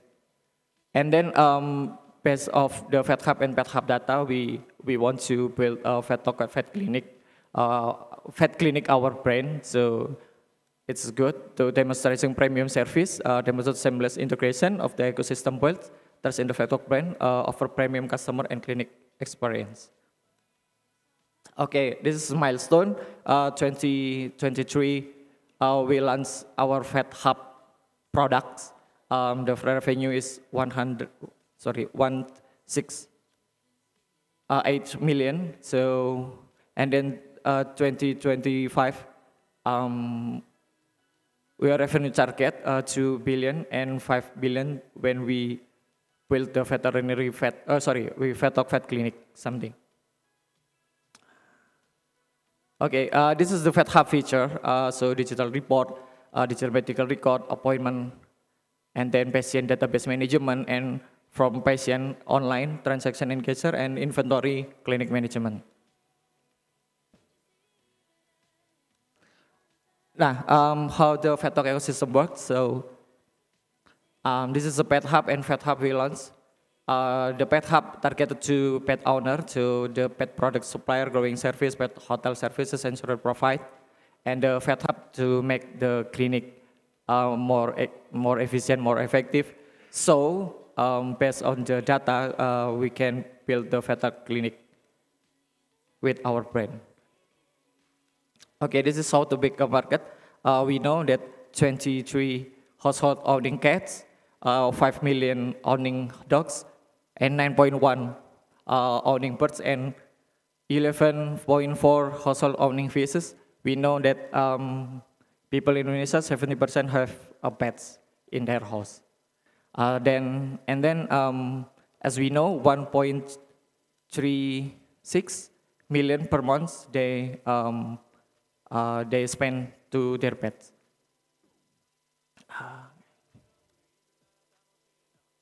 This is our time sum. If we have done all of the products, we wish to get 7 to 0 million. And this is how do we monetize subscription fee, of course, and quota fees, advertising, transaction fees, something like that. You can read. And this is our team, Vet Indonesia. We connect the veterinary and pet world. Thank you. Thank you so much. Vet Talk, software as a service for vet. Yes. Yes. Very well, Rahma. Any questions, please? Yes. So thank you, Rahmat, for the presentation. So I have looked into health tech sector for a while, and I can say that there's plenty of SaaS health tech player in Indonesia, and I believe they will tap in the vet clinic as well. I mean, in terms of product, they're pretty similar, EMR and also management inventory, and would like to learn more about your GTM strategy. Okay. Vet Hub. This is the local product from Indonesia. We are the first product from Indonesia. Maybe they have other products, but it's not built in Indonesia, something like that. So yeah. What's the question? Maybe would like to learn more about how would you compete with the existing health tech SaaS in Indonesia? It's good. Our customer have totally five clinic. They use our product. Okay, thank you. Okay, thank you. That's enough? Okay. Any other question, please? Yes, Sir Irwan. Okay, thank you. I'm curious about your last slide. Can you explain more detail about your? Sorry, Dek. Yeah, okay. About your revenue stream. Okay. Sorry, we're not allowed to do that. Mr. Irwan. Can you explain more detail about the our revenue stream? Yes, yes. Yeah. In 1 year we get 168 million per year with Pet Hub products. So we assume that when we build the Pet Hub and Pet Clinic, so this is more revenue, something like that. what fee or in your slide there is some fee or subscription fee. Yeah. Pet Hub, how we can the revenue with subscription fee and promotion, something like that. In 1 year we get 168 million. Okay, thank you. Revenue. Thank you. Enough. Thank you. Any other question, please? Maybe from the left side. Other question? Yes, please. Yeah. Okay. So I'm curious to know, since there's already a lot of SaaS for clinics, normal clinics for humans, right? Of course. And would that require, and would a SaaS for vets require a different set of products and a different set of platform as a whole? Yep. SaaS for human and SaaS for pets is different things, because in the vet we have two data, but pet order and the pet itself. So it's different. It's different things. And then the drugs that the vet choose is this different drug medicine, human medicine and the vet medicine. So it's a different SIS, something like that. So yeah. I see. So the difference is in the customer CRM. Yep. For you handle both the owner as well as the pets. Yep. And from the database of the medicine, where you have medicine specific for the pets, for as pets well, and for as well humans, as this is different. Yep. Yeah, as well as Yep. the suppliers, right? Yep. Okay. Thank you. Oh, sorry. One more question, actually, since Okay. I have more time. You have 500 vets currently in the platform using your product? Oh, 50 clinic. Oh, using, 50 clinic. 50 clinic using our products. Okay, and mostly in what area? Pardon? In Bandung, in Jakarta, In Indonesia, in Java, So in the other across- Java. Yeah, okay. yeah. In Batam, something like that. Okay. Enough, I think. So 22 seconds is not going to fit any other question, but I'm going to allow you for a closing statement. Make it count, buddy. Okay, thank you. I hope we can collaborate to make better pet health in Indonesia. Thank you very much. Thank you so much once again, Rahma from Vet Talk. Okay. Who's going to be with us today? After this, we have /pos. /pos. You with us? You ready? Okay, the floor is yours. Please give applause to /pos. Okay, good morning. How are you? Good morning. How are you? Good morning, I'm fine. What is your name? My name is Dila. Lovely. Mila, 5 minutes after you talk. Good luck. Okay. Good morning, everyone. We are from /pos. /pos is redefining the clothing brand value chain ecosystem. Okay. This is our founder with 13 years experience combined in software development, and founder is clothing brand.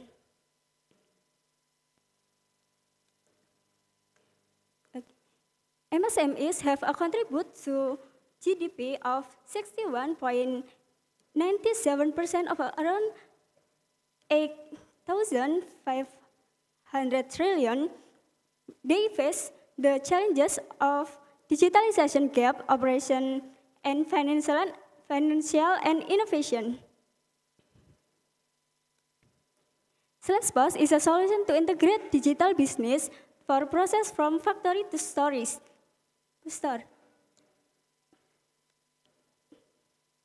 We have 9+ data insight, and we proven cost saving in 13%, 50% of enhance in strategic insight, and 35% in improvement in data analytics. Okay, we empowering strategies and traction. We have 9 plus data insight add-on like Kioska, CDS, e-commerce, and mobile helpers.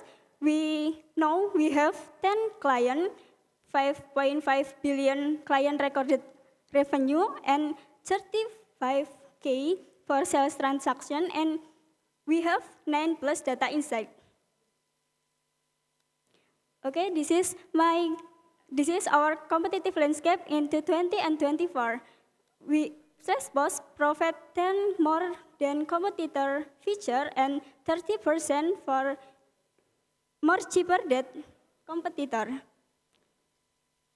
Market size projection in 2020 and 30 is 30 million for digital literate as a sum, 5.28 million running in fashion sector as a sum, 18K running in the fashion sector as our sum. This is revenue projection and our year of 2020 and 27.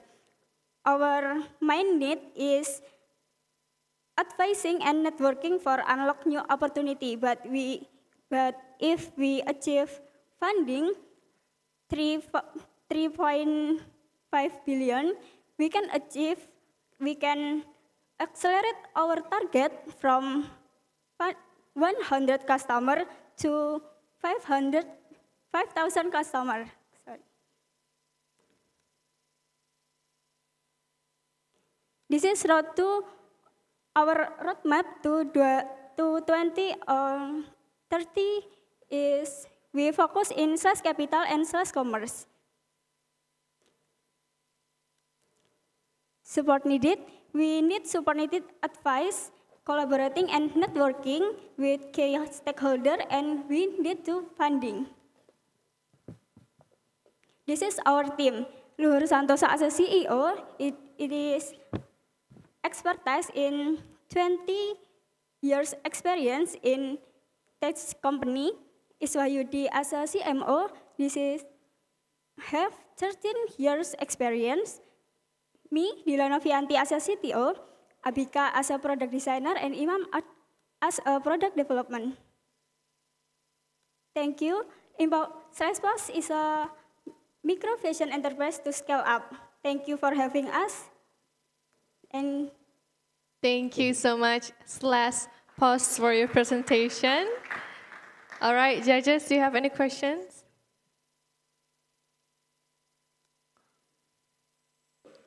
Pak Irwan, mangga.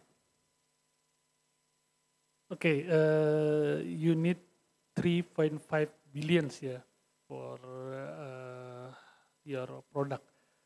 I would like to know what is the biggest expense in your plan from 3.5 billions. Ya. Thank you. Pengeluaran paling besarnya keluarnya dari yang mana? Tadi kan 3,5 billion, pengeluaran terbesarnya dari yang mana? Okay,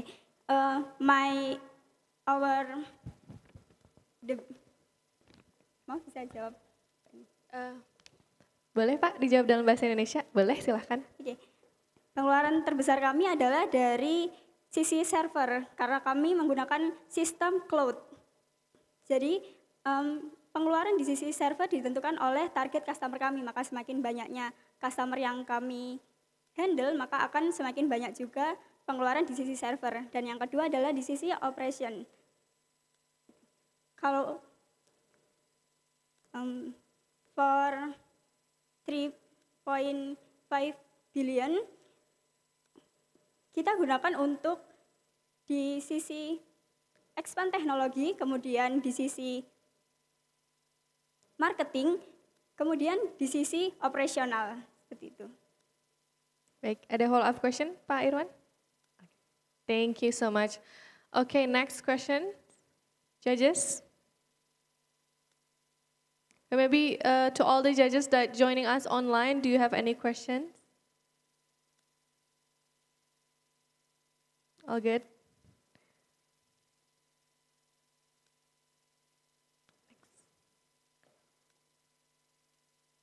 We still have 3 minutes for the Q&A session.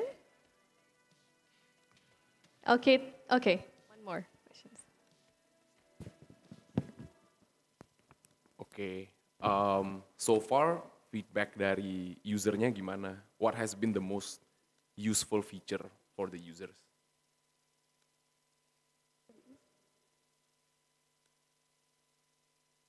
Okay, thank you. Our impact is efficiency, cost saving. About our insight, we having maaf. Impact terbesar kami adalah kami teliti dari user-user yang telah menggunakan solusi kami, yaitu dari user kami responnya adalah sangat-sangat positif, yaitu mereka mendapatkan insight dari smart dashboard analitik milik kami. Seperti itu. Okay. Okay. Thank you. Thank you. Is there any more questions? All good? Okay, thank you so much, /pause, for your presentation. Let's give applause, everyone. Okay, thank you. Thank you. Okay, for the next presenter, here we have Nyampi Indonesia. Are you ready?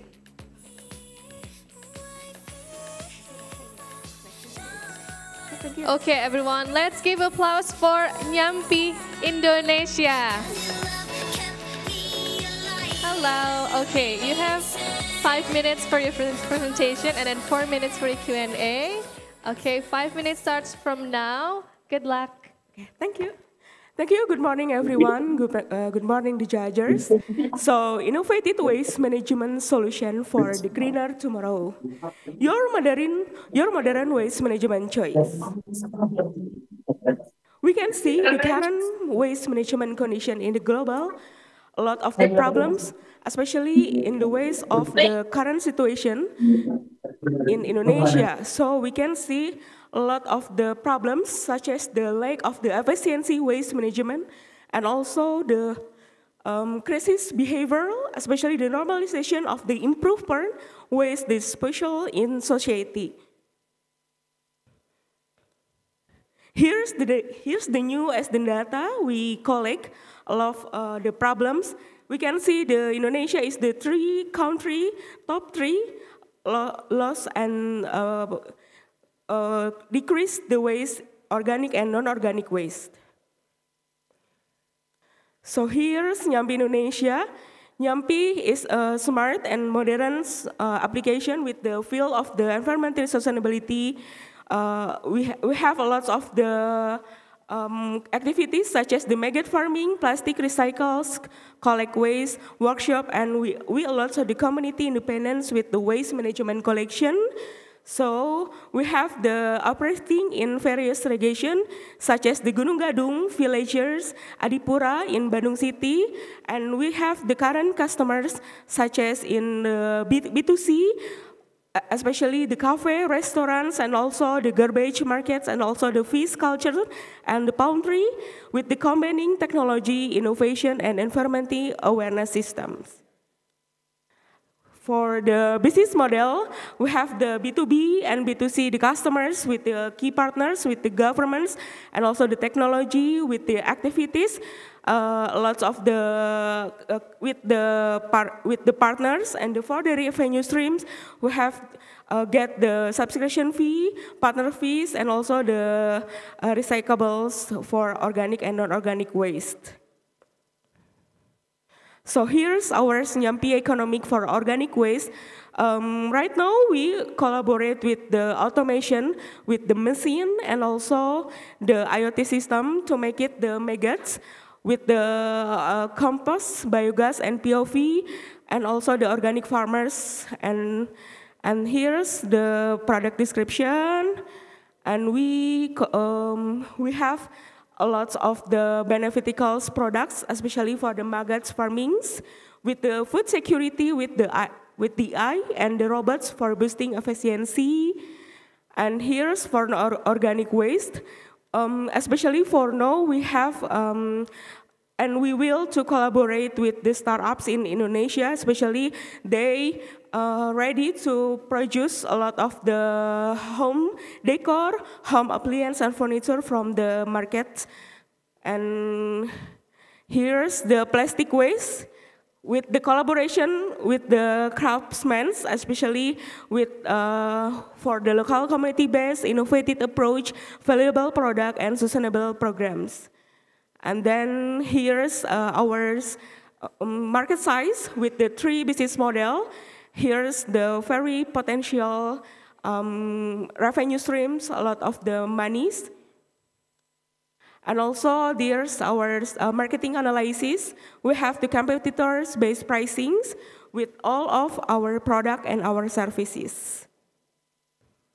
And here's our diverse product range, especially for the organic waste. We separate to algae cultures, farming and poultry, and also the aquacultures to increase 3% annual revenue, especially for the investment opportunities, and to reduce 5 until 15% cost per unit of the products.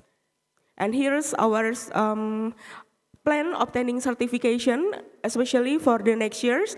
We have to plan to export our products in others country, and we tackle risks with the good prospects and proven by financial analysis. We have the revenue and cost with the imbus and increase the net profit in 2026. And here's our pricing strategy. We can see Nyampi in a lot of the products with the variety. And here's the programs and people behind me as a CEO. And here's our Nyampi contribute Indonesia. Thank you so much for your attention. Thank you so much, Nyampi, for your presentation. All right, judges, do you have any questions? Okay.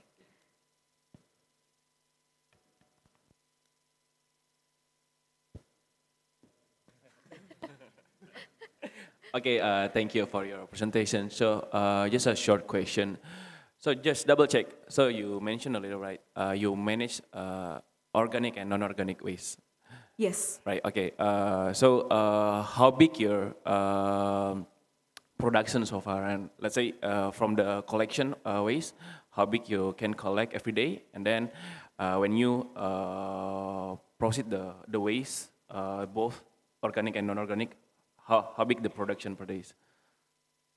Okay, thank you for your question.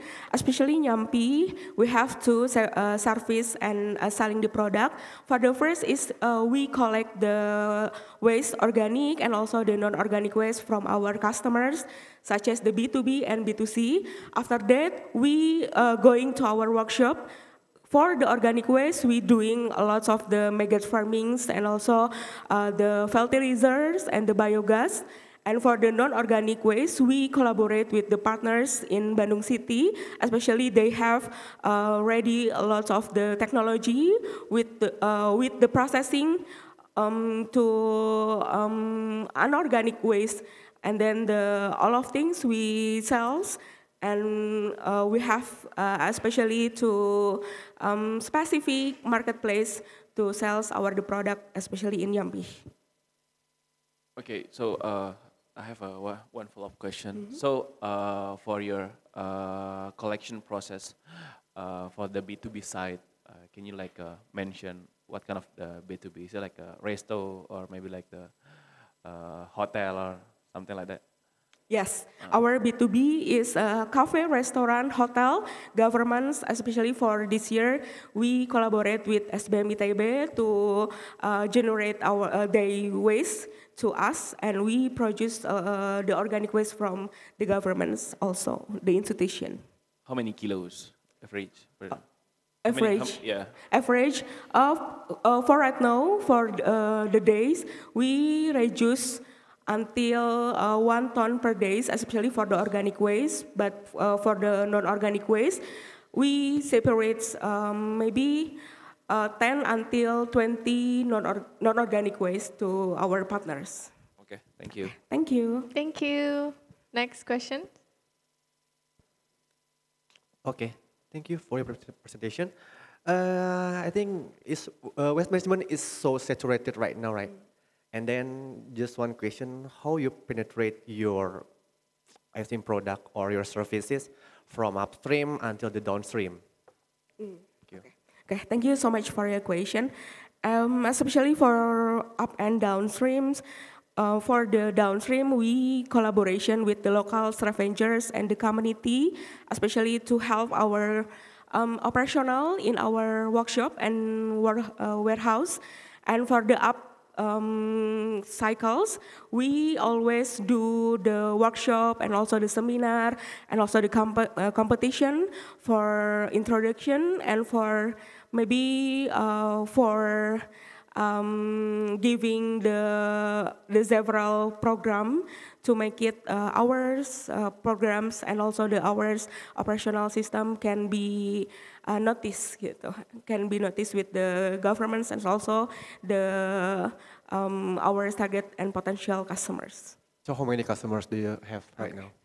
For now in Bandung City we have 120 ibu rumah tangga household, and B2B we have 6 B2B in cafe and also the restaurants.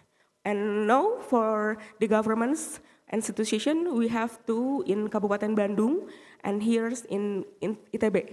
Just still in Bandung, right? Yes. Okay, thank you. Okay, thank you. Thank you. One more question.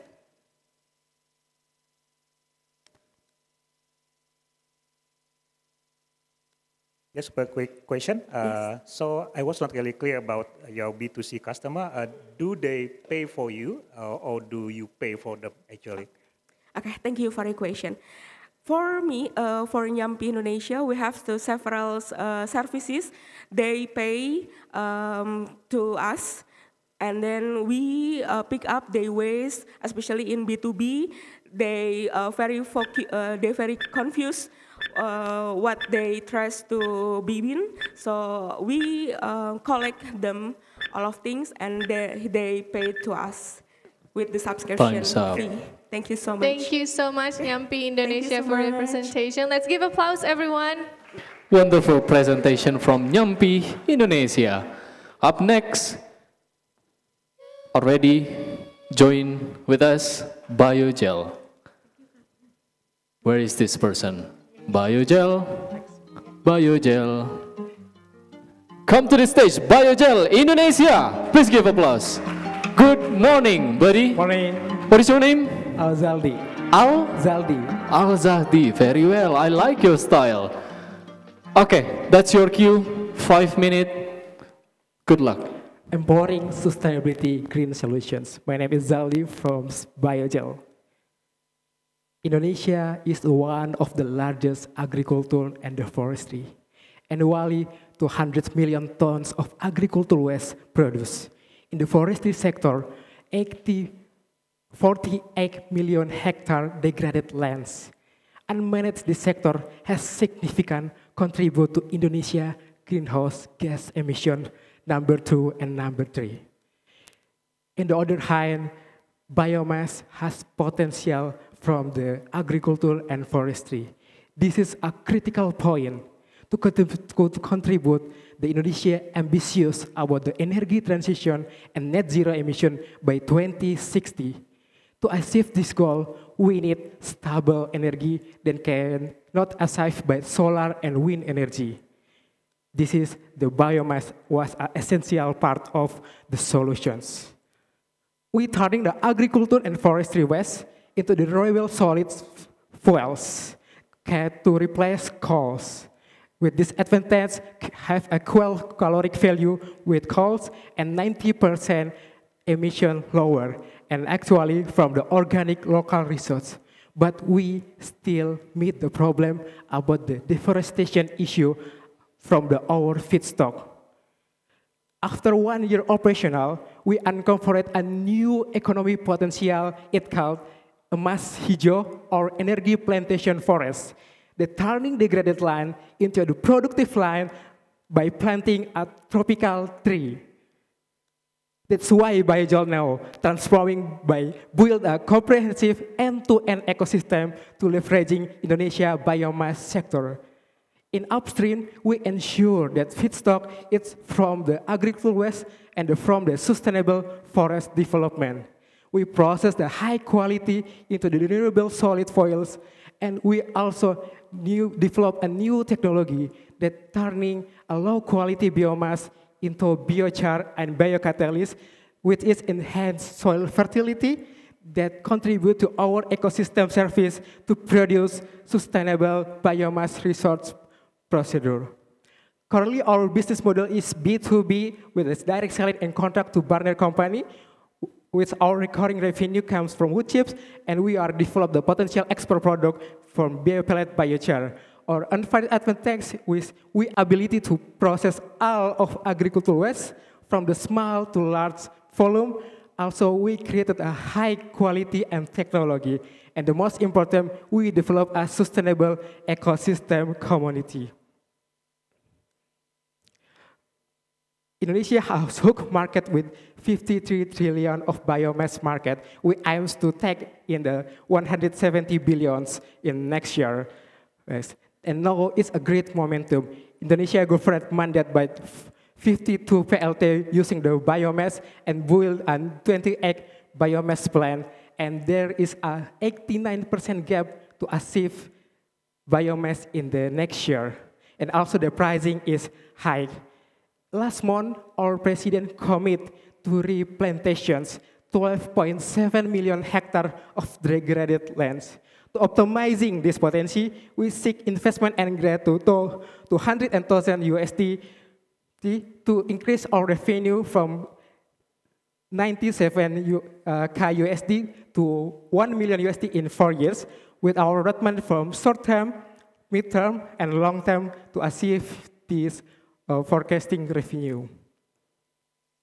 Our record import, until now we have produced almost 400,000 biomass renewable productions, reduced 57 tons CO2, created 4 green jobs creation, and partnership with 34 feedstock, and we currently develop a 32 energy plan forest.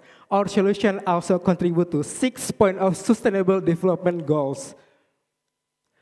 Now we have a partner with up to 20 partners and a shift of 8 awards and grants to support our business.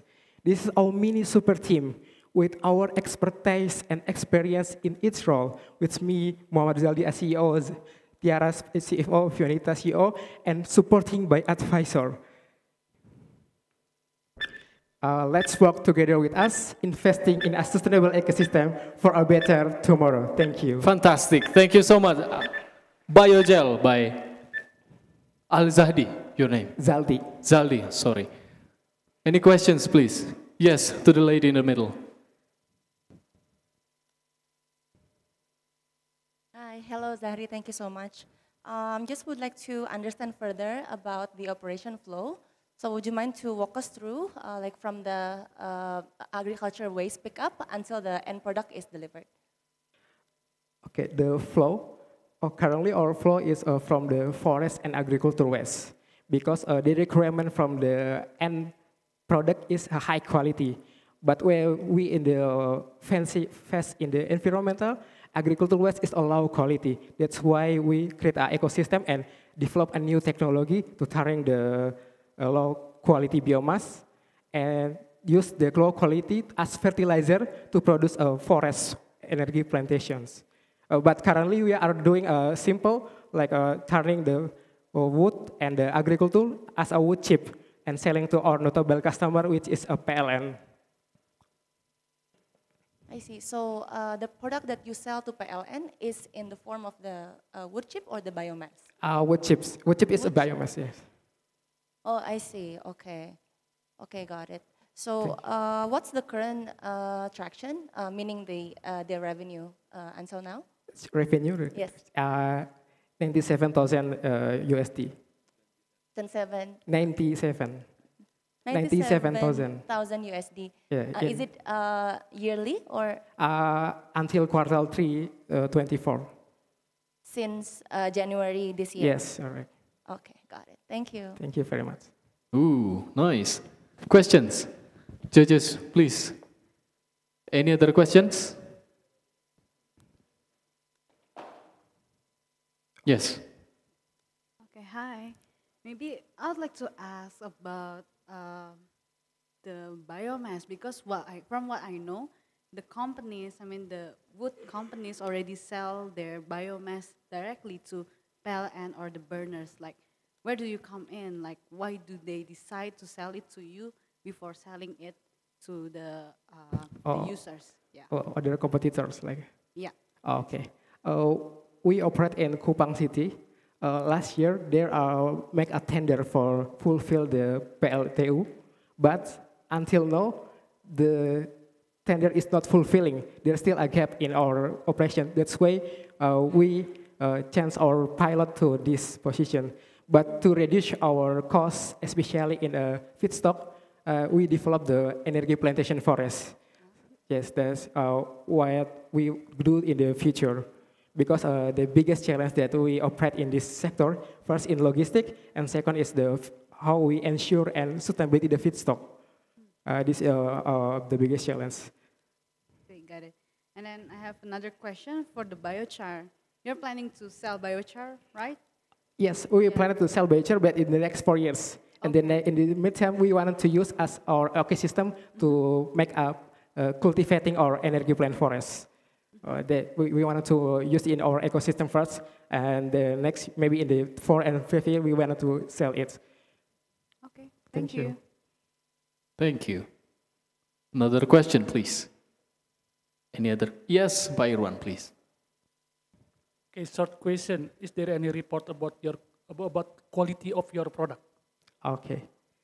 About quality of our product, how our maintenance based on our caloric value. Yes, the caloric value, the requirement from the PLN is up to 400 caloric value per kilogram.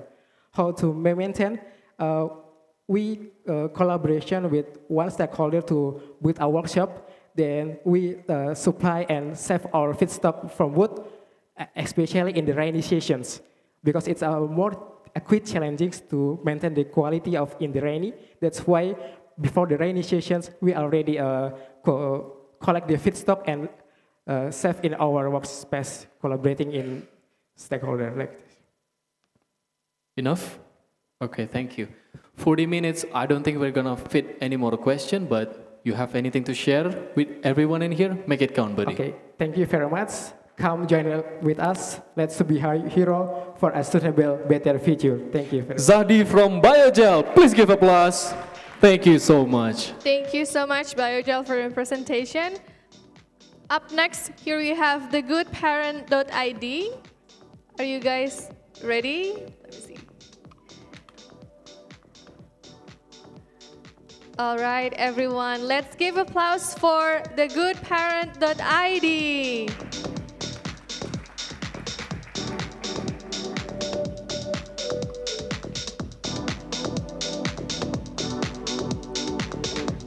Okay, you have 5 minutes for your presentation and then 4 minutes for the Q&A. Okay, thank you. 5 minutes start now. Good luck. Okay, hi everyone, I'm Anggoro from the Good Parents. Today, parenting is one of the most beautiful and challenging journey in life. Yet, in Indonesia, a recent survey revealed a heartbreaking reality. Almost 3.7% of young children are not receiving the care they deserve. This is not because the parents don't care. It's because they often lack access to the right resource, time, or support. The problem, today, parents spend too much time and money looking for parenting advice. Many feel isolated, stressed, and unsupported. Parenting class can be expensive and difficult to access, especially for families balancing work and childcare. We believe this should be the case. Our solution, This is why we create the Good Parents. Our mission is to make parenting fun and easy for every family in Indonesia. Through our platform, parents can connect with a supportive community, access live class with experts, enjoy on-demand learning anytime, anywhere, receive one-on-one consultation for personalized advice, and track their child development with easy.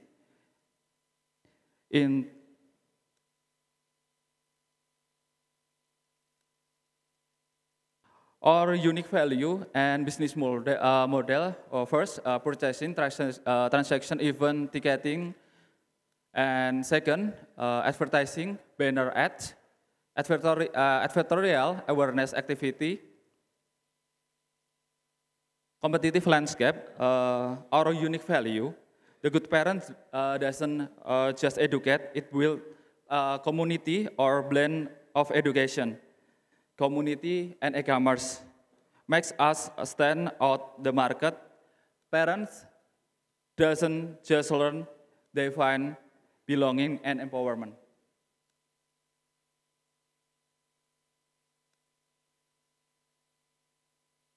Our impact so far, since we impact over 30,000 families and collaborate with more 15 parenting experts or partners with more than largest lending brands demonstrate the trust and belief in our vision. Finally, we generate over 1,906 million in revenue stream 2024 alone.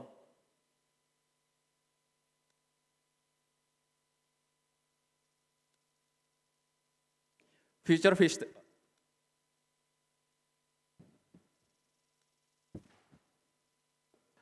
vision, looking ahead, we are developing a large language model feature in our apps, enabling human-like natural language interaction.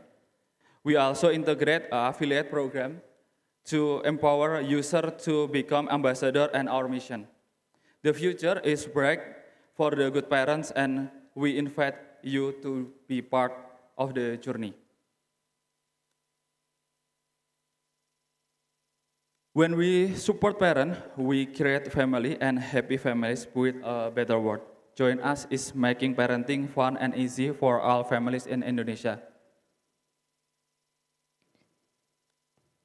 Hatur nuhun. Thank you so much, thegoodparent.id. All right, judges, do you have any questions?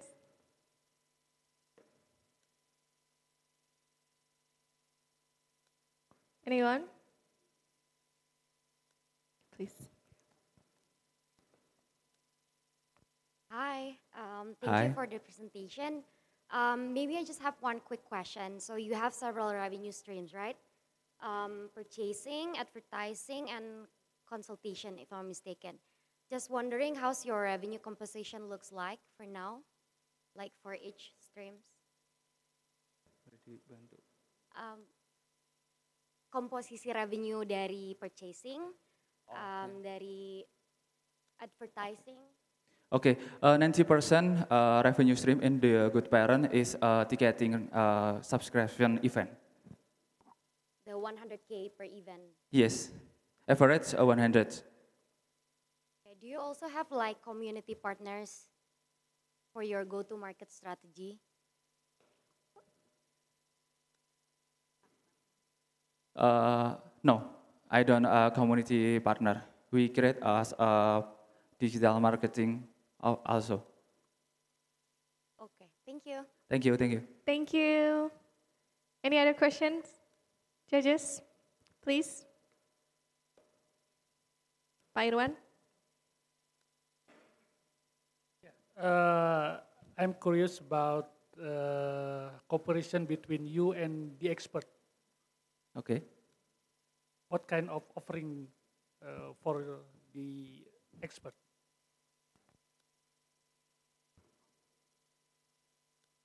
Offeringnya. For join in your Oke, apps? untuk offeringnya itu rata-rata dokter spesialis anak, Mbak.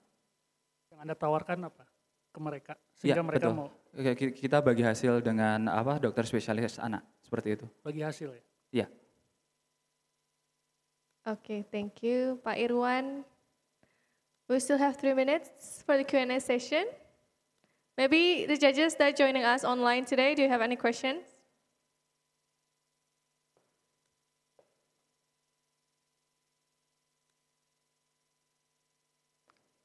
All right. Okay, one more, yes. Okay, thank you. Just a simple question. So I understand that you are active also in e-commerce, since in your competitive landscape, you mentioned about your competitive advantage. You provide education and community, and you provide e-commerce as well. So what kind of items are you taking care of in this your e-commerce? Please repeat again. Yeah. So you are active in e-commerce, right? In marketplace. Okay. Since your competitors are Orami and like a super mom as well. So I would like to understand what kind of e-commerce or marketplace engagement are you doing at this moment? Differentiation. Not really, but what kind of marketplace or e-commerce engagement, or what kind of items are you selling at this moment at your e-commerce, if you have any? I'm not really clear about this. Yeah.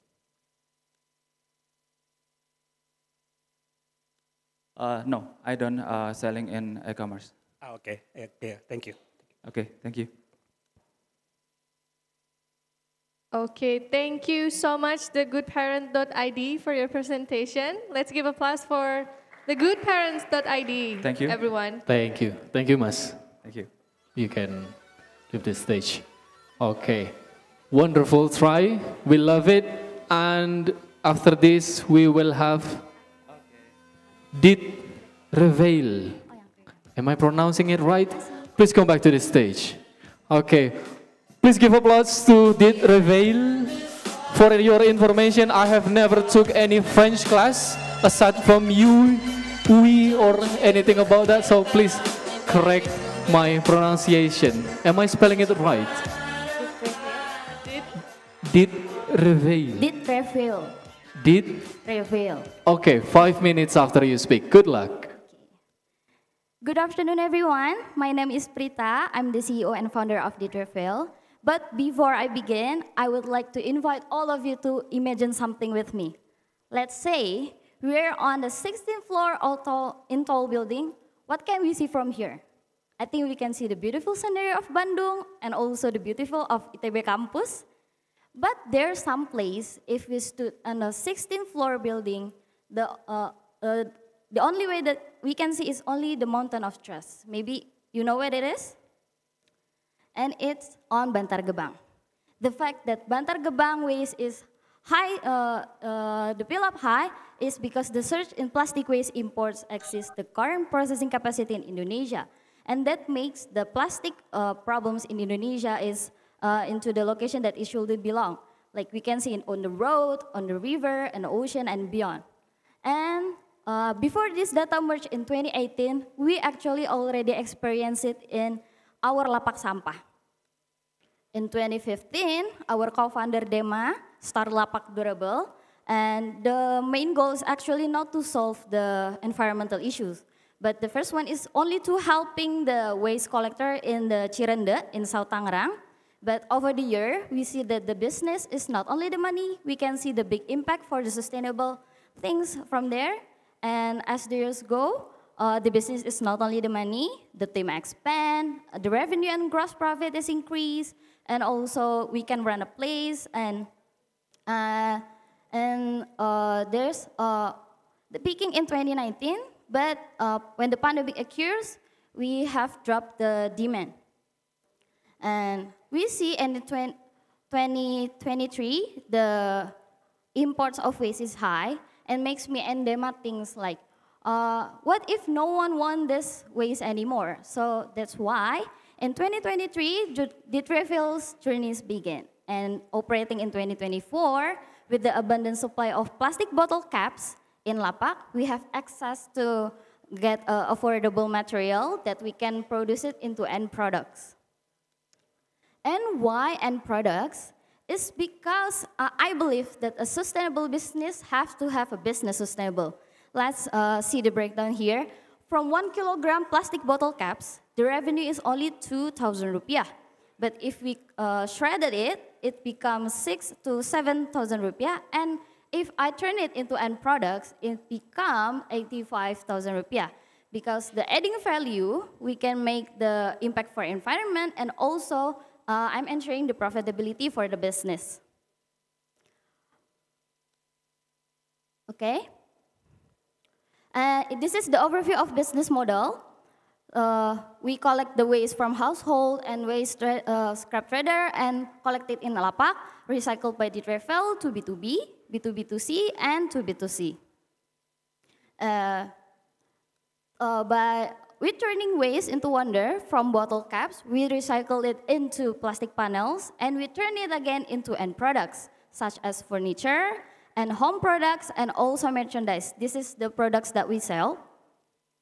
And to see the positioning with the competitors, we know that many competitors focus on selling the plastic panels, but the travel more focus on selling the end products that meet market needs. And also, we know that there are rising trends on sustainable lifestyle, and we want to tap into that trends. And this is the Samsung. The market is big, but there's a possibility to tap on. And the travel is ready to go into the market availables. And to approach the target market, we have to approach us using market pull and product push initiative. Now we're focusing on social media. But we also, for the corporation, we are targeting to get bulk order for the merchandise, so we get to go to cross-industry brands. But for the market acquisition, we can go to consignment. And for 1 year, the travel starting sales in March 2024, this amount of product that we already sold, and also recycle 154 kilogram of plastic waste. And also for the social impact, we involve 16 people in every productions. And for the goals, the short-term one, we want to focusing on productions, and the expand into Asian markets. This is our team, and we want to get funding for our capex to go beyond this one. Thank you so much. Let's turn waste into wonder with the travel. Thank you. Thank you. Okay, what is your name? Prita. Prita. Prita, I like your speech. Okay, you should feel good about that. So, okay, judges, do you have any question to Prita? Yes, please. In the middle. Okay, hi Prita, thank you so much. I like how you're focusing on the PET bottles cap instead of the PET bottles flakes, where everybody is looking into that. So quick question, just would like to ask 2 questions. First is, how do you secure steady supply of the PET bottle caps? Okay. And the second would be, how do you penetrate the B2B market? And you mentioned you want to have consignment model with them. So for furniture, it's actually not necessarily a recurring need, right? So people don't really like have recurring every month or every like year, unless they're expanding like crazy. So how would you penetrate the B2B consignment model? Thanks. Okay, thank you for the questions. I will answer the first one. To get the bottle caps waste, we collect from household, like maybe if you guys have waste bottle caps, you can send it to our lapak durable, and also we collaborate with pemulung, scavengers in our lapak.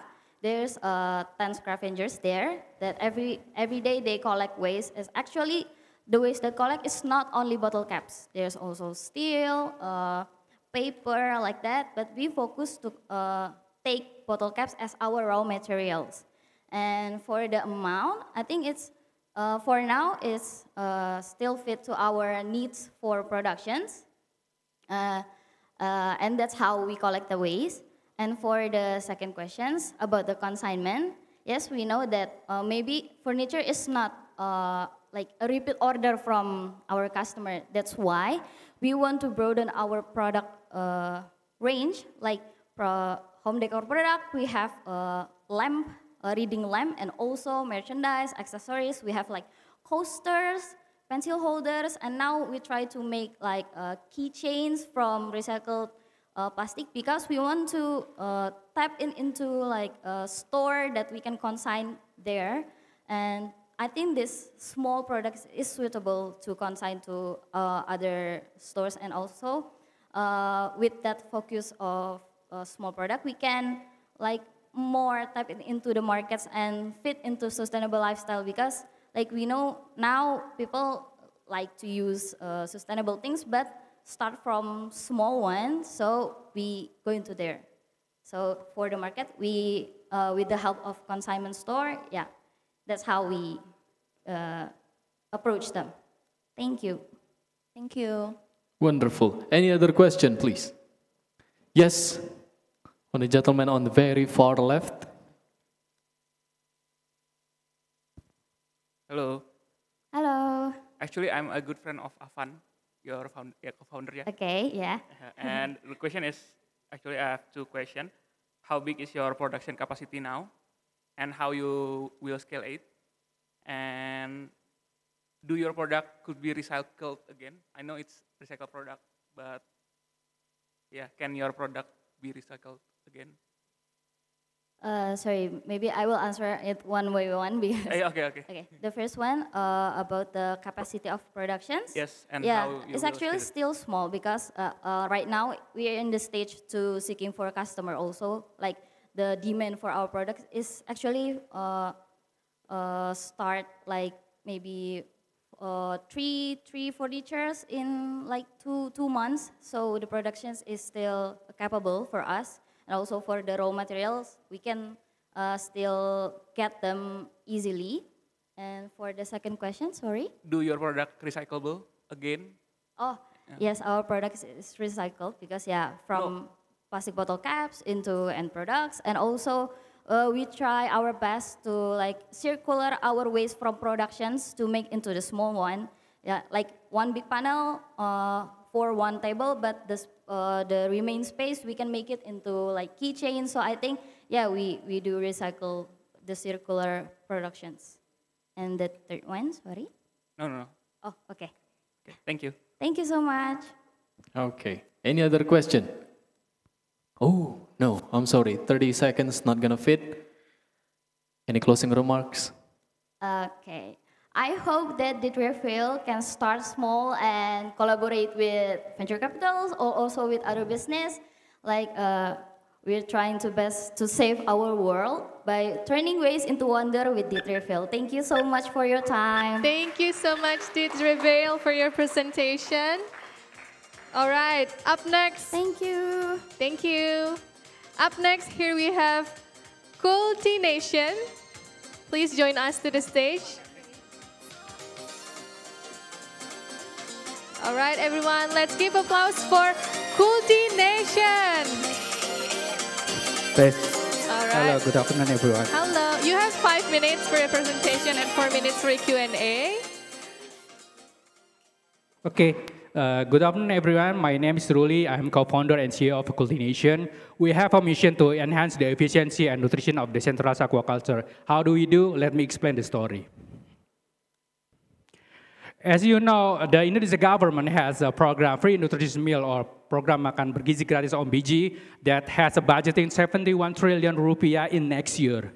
Even President Prabowo last week visited tilapia pond in Karawang, has produced more than 8,000 tons per cycle to ensure that program will run.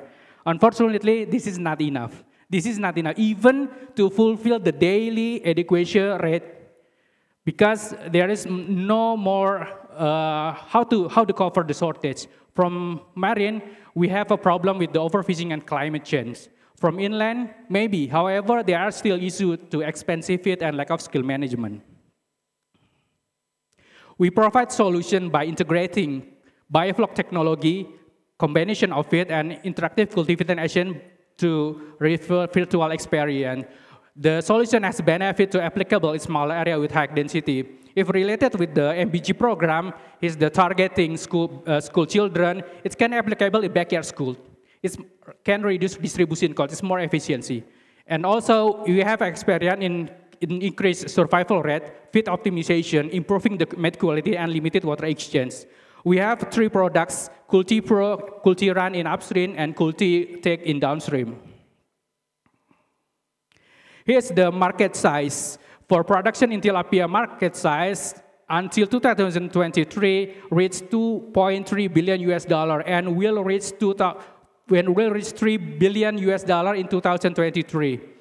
When export reaching 82 million US dollar and national provision consumption almost 5 kilogram per year or 10%. And we believe with there is the MBG program, the market size will increase. This is our business model known as paguyuban, pasang dulu yuk bayar panen. It's abbreviation for pasang dulu bayar panen. It's like a flywheel. It's like flywheel. We have a strategy to lower using cost target to leverage the Kulti Run product. And meanwhile, for social planner program rebranding, we use to Kulti Pro. We believe in value concept. If we have a good quality in upstream, there impact a good quality in downstream. So we hopefully to better harvest more demand and more customer. In the future, we hopefully there's no in tilapia size. We want to diversify to 8 species like common crab and shrimp. We have 3 target customer. We focus on a biofuel cultivator, new cultivator with option collaborating with charity organization, and the last is restaurant. Here's our transaction is established in February this year. We have a transaction over 2.6 tons transaction and used by 3 cultivators. Now we are running project in Garut to build 8 ponds. And this is fundraising. We receive fund more than 800 million rupiah from a company and friend. However, I think this is not enough. We're still far from meeting our target. We require 5 billion rupiah to achieve our mission to product development, market penetration, and operation. And this is our dream. We are very grateful to have advisor, Mrs. Lenny. She is a researcher and Coffee's invention like this. It's combination of it. It can increase survival rate and feed optimization. And also, we have Hari Ramdhani, our CEO. Unfortunately, he couldn't attend today, but he is a coach and an advisor for some aquaculture company. And the last is the supporting our team.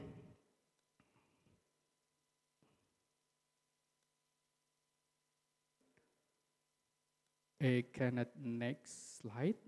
Oh, sorry. Yeah, it's a little bit delayed. Just wait. Okay, we confident that it can make impactful, huge impactful in aquaculture sector. It's society, environmental, innovation, even of course of business. So we cannot do it alone. We need you guys. Hopefully we can collaborate in the future. Let's connect each other. Thank you. Thank you so much, Cool Tea Nation, for your presentation. All right, judges, do you have any questions? Please.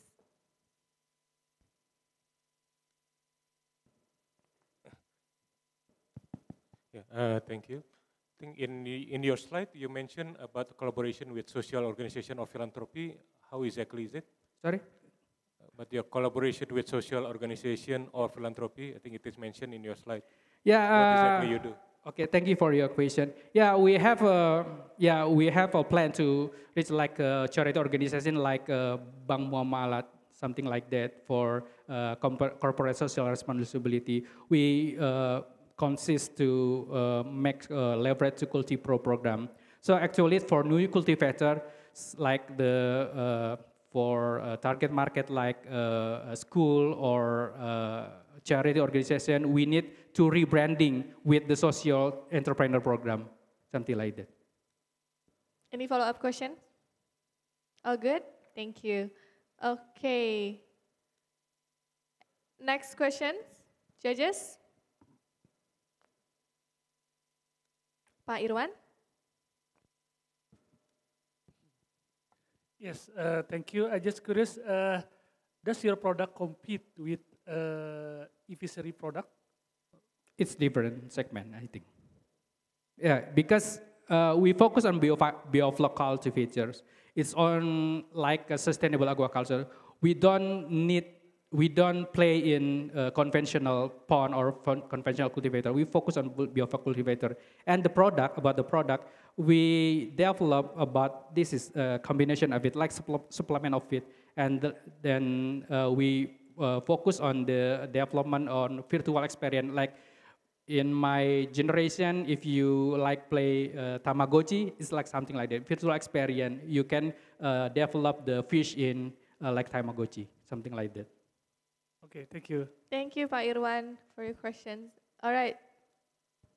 Any other questions? Judges? We still have 3 minutes for the Q&A. All good? Okay, thank you so much, Kulti Nation, for your presentation. Let's give applause, everyone, for Kulti Nation. Okay, thank you. Up next, we will have someone from PhD Indonesia. Are you ready? Check. Yes, please, the floor is yours. Please give applause to PhD Indonesia. Okay, am I pronouncing it right, PhD? Yeah. PhD, okay. PhD. So before you start, your outfit is stunning. I love it. You should feel good about that. Thank you. Okay, you ready? I'm ready. 5 minutes, good luck. Okay, good morning, ladies and gentlemen. We are from PhD Indonesia, and we want to present you about our innovation, Smart PhD, Smart Personal Health Detection. A mobile app aims to provide real-time interactive information and detect the symptoms of diabetes, stroke, and heart attack with 95% accuracy for all Indonesian labor forces. And why we concerned about this? As we know that most of population in Indonesia lives in urban area, and they have a problem with heart attack and stroke. And about this disease, heart attack and stroke cost so much for the recent years in Indonesia. And the best trigger of stroke and heart attack is diabetes, based on the research of National Institute of Diabetes and Digestive Kindness Disease. And we really need doctors for disease and treatments, but unfortunately, the statistics shows that our specialist doctors in Indonesia are below the WHO standard. And we see the opportunities from the other side that the smartwatch user in Indonesia is increasing gradually year by year by the prediction of Statista. And we think that this is a great opportunity for us to make an innovation for replacing the lack of doctor. Yeah, okay? And this is our solution. Smart PhD, Smart Personal Health Detection, and we use screening questionnaire input and smartwatch and also the camera to collect the data from the users. And this data used to prediction, and the result of the prediction will be communicated by the personal chatbot to users. And this application will be available on Android and iOS, and based on the international standard of ISO and regulation of Republic Indonesia. And this is a testimony of our colleagues, the Dr. Martua Rizal Situmorang. He said that Smart PhD will be a good innovation as a early detection for the deadly disease as stroke, heart attack, and diabetes. And then, next. This is our market size. This is our market size. And we targeted about 1 million users for the first time for the SOM, and some we targeted about 10 millions, and the last quarter time we targeted about 18 millions. And next. This is our competitor, And we guarantee you that our innovation will be cheaper and will be more accurate by using AI and machine learning in this competitive landscape. And this is our financial projection.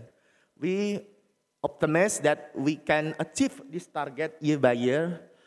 And our target for the 2025, we want to do research and development and customer engagement and strategic partnership. And we can see in this table that in 2026 is a first achievement for us to get our customers, and 2030, 2035, until 2046, we achieve the target of market size, as we explained before. Then, for the investment, we need about $7,000, or is about 100 million rupiahs. And for fundings, we need you investors to invest your fund to us to develop this innovation greater than before. And we need ITB, Get Hunter, strategic partnership from ID and so on. And this is us, PhD Indonesia. Thank you. Okay, thank you so much. Please give applause to PhD Indonesia. Sorry, I forgot to ask a very important question. What is your name? Can you please go a little bit further in here? What is your name? My name is Pray. Pray. Okay, so we also try to advocate to the next presenter after this. The clicker might get a little bit delayed, so you don't have to double click it to avoid any double slides. Okay. So judges, any question to this fine gentleman over here? Yes, please. Okay, thank you, Pak Pray. Okay, I will recap your product, I think. So your product measure is from the smartwatches? Yes, smartwatches. Yes, and then measurement connect with AI, right? Yes, connect with AI and IoT. Okay, how can we trust your product if there's connect with AI? Oh, okay. About the product, we use predictive machine learning to predict the potential risk of users to get the heart attack, stroke, or diabetes. And this machine learning model have trained by us, and the result is 95% accuracy for this model. But for the chatbot, we use large language model, such as ChatGPT or Hugging Face and so on. And this AI will be connected by API to explain the prediction of the heart attack, diabetes, and stroke potential risk for its users. Okay, just thinking. Okay, just next question, I think. Thank you. Okay, thank you. Any other question? Judges, please. Other question? Yes, Pak Irwan. Thank you. You mentioned that your accuracy is 95%. How to get this number? We get this number from our experiments by using 12 machine learning models, such as SPM, SGBoost, and so on. And we get the highest accuracy by using the data from Kaggle and open source data in the internet. But we think that it is not enough for developing this innovation. We need the real data. So to get the real data from the medical entities, we need some costs, and we don't have any cost to do this. And we need you investors to help us to improve these innovations. Okay, thank you. Thank you. Any other question, please, judges? Any other question? So you employ the AI in your system as a predictive analysis and to answer the chat box by using a large language model? Yes. Yes, thank you. Any other question, please? Okay. Yes. Okay, thank you. So just one super quick question as well. Are you sure you will be able to achieve your TAM in 2045? Since I believe the population itself will either decrease or increase, right? Oh yeah, I see.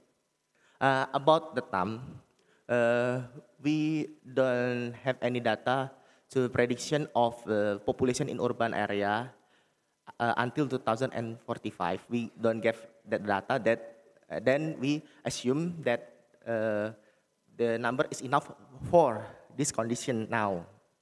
But we can update this market size by the growth population, and we can adjust the target year by year based on the recent data. That's all. So for that case, will it better if you just put initial TAM instead of TAM in 2045, since it will be about less the accurate? 2045, as our vision, we want to help Indonesia to get the Indonesia Emas 2045 by providing the healthcare to support the healthiness of population in Indonesia. That's enough? Okay. 36 seconds. We're not going to fit any other question. Do you have any other striking point Okay. for the audience? Mr. Pray, please. Okay. This is us, PS Indonesia. Let's work together to healthier Indonesia, for better Indonesia, to achieve Indonesia Emas 2045. Thank you. Thank you so much, PhD Indonesia, for your presentation. You can go back now. Thank you. All right, up next, we have Falas Indonesia. Please join us to the stage.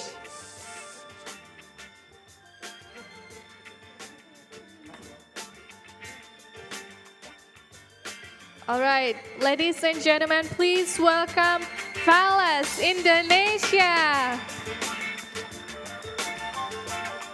Okay, you have 5 minutes for the presentation and Q&A. And 5 minutes starts from now. Good luck. All right, thank you for this opportunity. I'm Mursida. As the Falas team, I would like to introduce our digital transformation for money changer, a new era of efficiency and customer experience. And you can find us on our Instagram, website, and also WhatsApp number.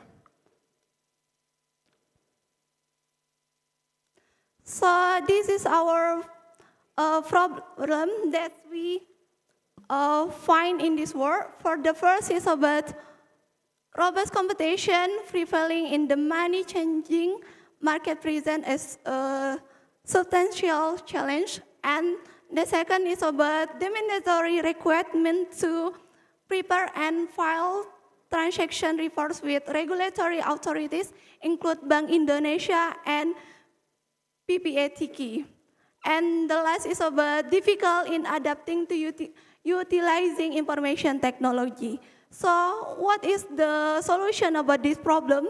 We give the solution about this problem is about a digital transformation can revolutionize the money changer industry, enabling business to operate more efficiently, reach new markets, and deliver exceptional value to customer.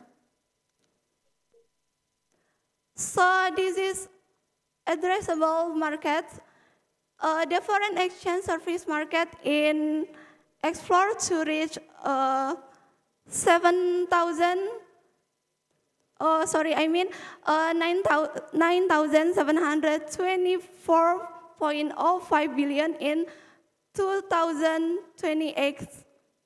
And also in Indonesia has increased from 4 billion US dollar to 27 billion US dollar. This is our Falas platform, which is money changer of management, and also we provide the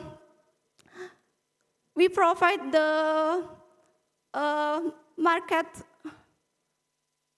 fees, and also we user friendly, and we Falas platform for tourists, market workers, and business. It also about Indonesian immigrant workers. So this is some step that can use to transaction with Falas program. For the first, check the invest exchange rates and find the nearest Mercedes until pick up the outline transfer of deliver to the user. So Falas take the total commission from Mercedes membership fees from the service of software member fees and also service of deliver fees.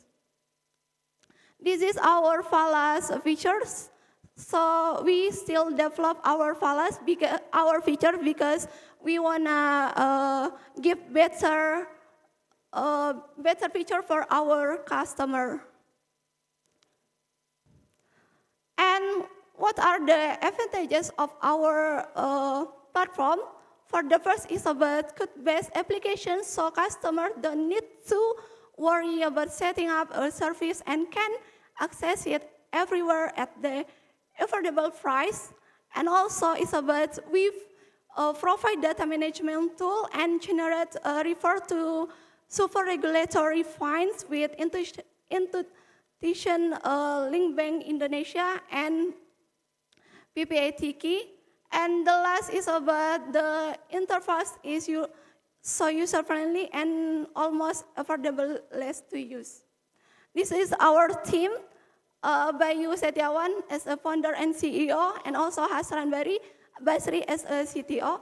And this is our future plans, start from 2025 and exit in 2030. So this is our documentation of Falas. Now we have 6 customers.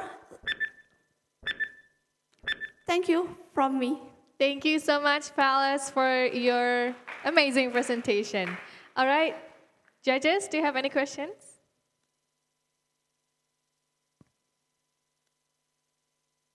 Yes, please.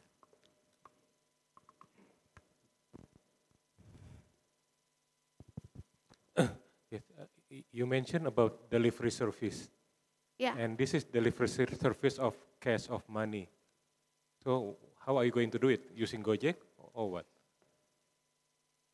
Sorry, what the question? How are you going to do delivery service for big sum of money like this?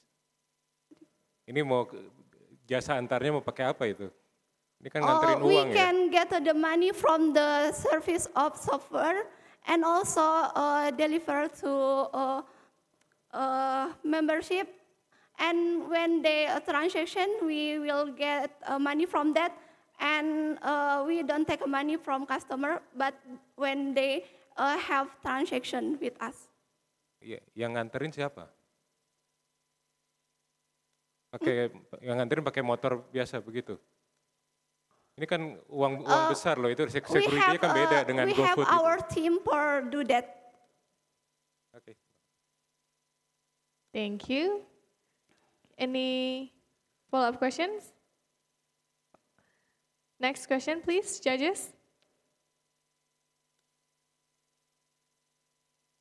Pak Irwan.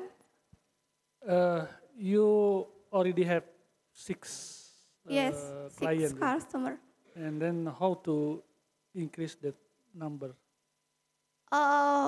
We start from develop our feature first, and also we will give the better service for our customer, and also we will maybe we will give advertising for Instagram or social media, something like that.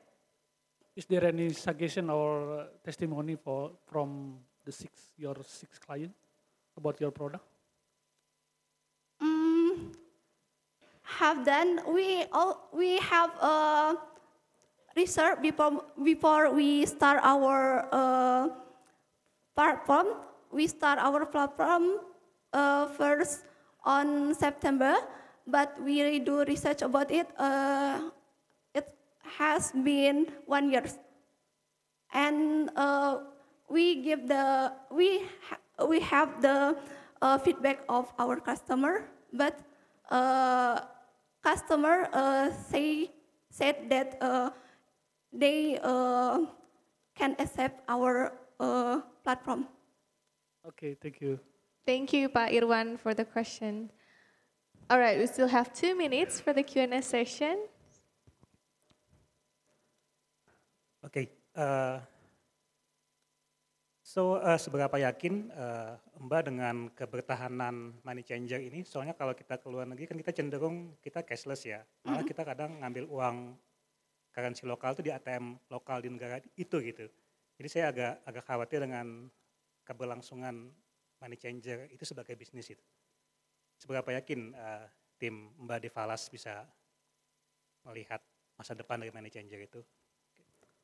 Well, everyone likes travel, so they like to go abroad, and they need the money to when they visit some countries. So when from my experience, when I went to Turkey, I difficult to find ATM, and some of store couldn't use credit cards. So I think Palace will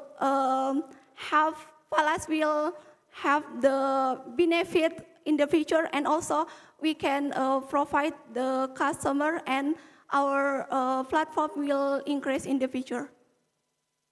Okay, thank you. Thank you. Okay, what is your name? Mursida. Mursida. Mursida, Yes. do you have anything to say to the judges and everyone? Well, thank you for a great opportunity, and and my team great to be here, and also we help you to join our company to be investor of our company to develop our platform, and also help people with user friendly, and make them get good price for changing money. You did very well. Ladies and gentlemen, please give applause to Mursida from Falas, Indonesia. Thank you. Thank you.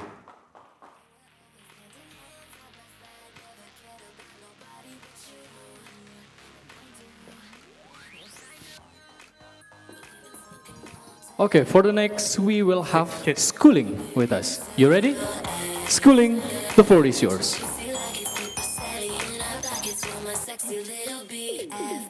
Good morning, sir. What is your name?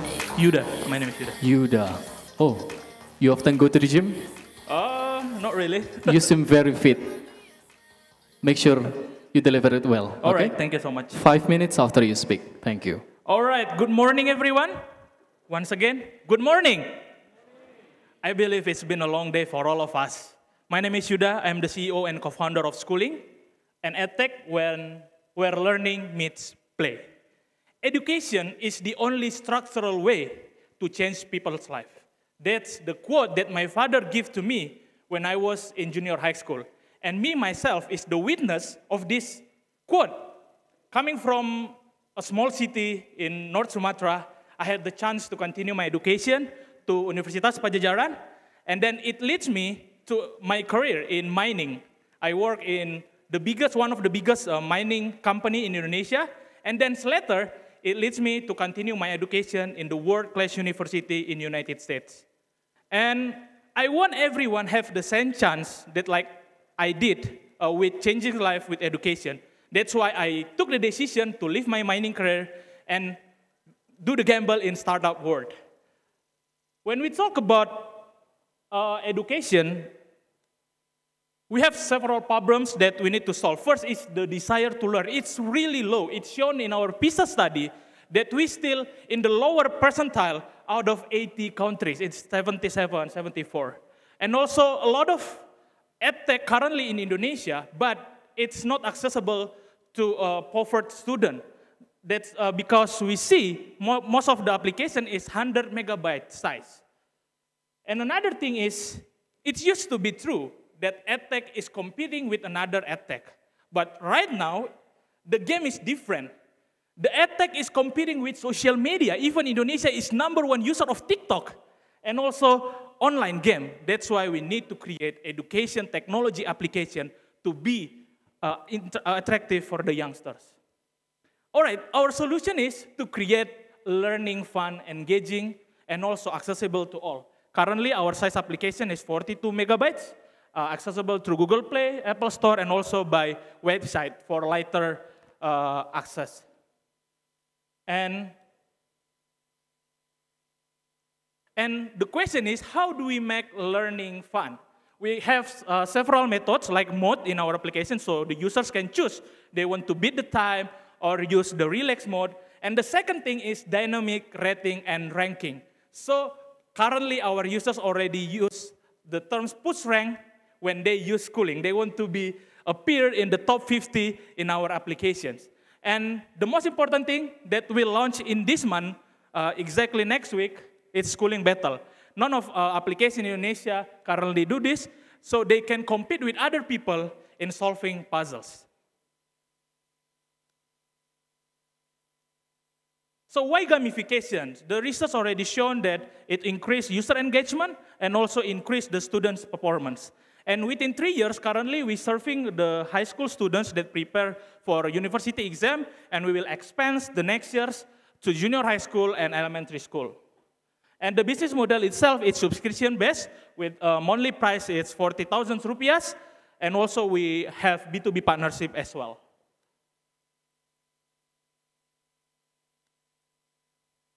And the traction in 11 months, we already have a huge batches of users, 127 registered users, and it's distributed to 507 cities out of 514 districts in Indonesia. And the puzzles in our database is 9,000, and it's already solved 12 million times by the users. And we also built community building, like social media and also WhatsApp channel in order to stay close with our customer. And the Google Play performance is also huge. Without any advertisement, we have like 74,000 installs. And another thing that I want to highlight is if you use your social media and search schooling, there are a lot of testimony about our application. And one thing that I want to highlight is users say that they want to playing games when they use the application. So the goal of our application is already achieved. And we also involved in a lot of social initiatives, especially supporting the first generation students and also the women empowerment, and especially in STEM field. All right, for closing statement, I want to emphasize that education is the right for everyone. And we will, until we get equality in education, we won't have an equal society. Thank you so much for your attention. Thank you so much. That's a strong and robust presentation you have there, Thank you. Yuda. So, judges, give us your thoughts. Yes, Pak Irwan, please.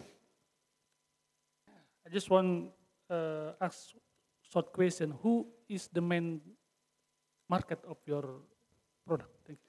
All right, in this year, we're still serving the students that prepare themselves to enter to university for UTBK, for that exams. Until we can expand for the next 2 years, 3 years to junior high school and also elementary schools. Okay, thank you. One question from me. Good that you have traction right now. Wanted to understand what is the retention rate of the current students that you have. All right, so I want to explain the MRR first, the monthly recurring revenue. We just launched our premium model is 3 months ago, and we have 12,000 because the UTBK is still far in the May. So the attraction already promising. I don't remember the exact retention rate for now, but I hope that can give a description about how attractive the application is. Thank you. Any other question, please? Yes.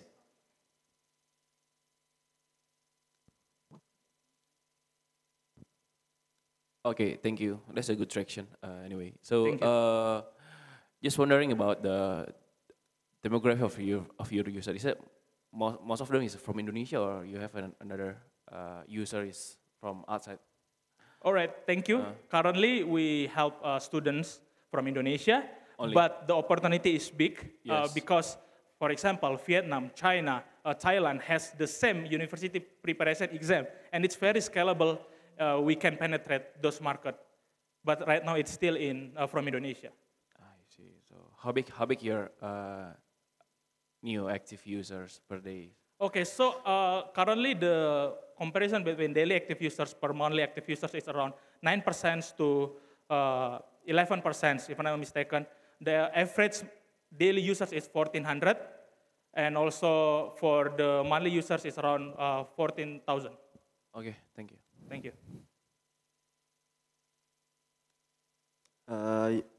So you mentioned a bit about the plan to expand your business model to B2B.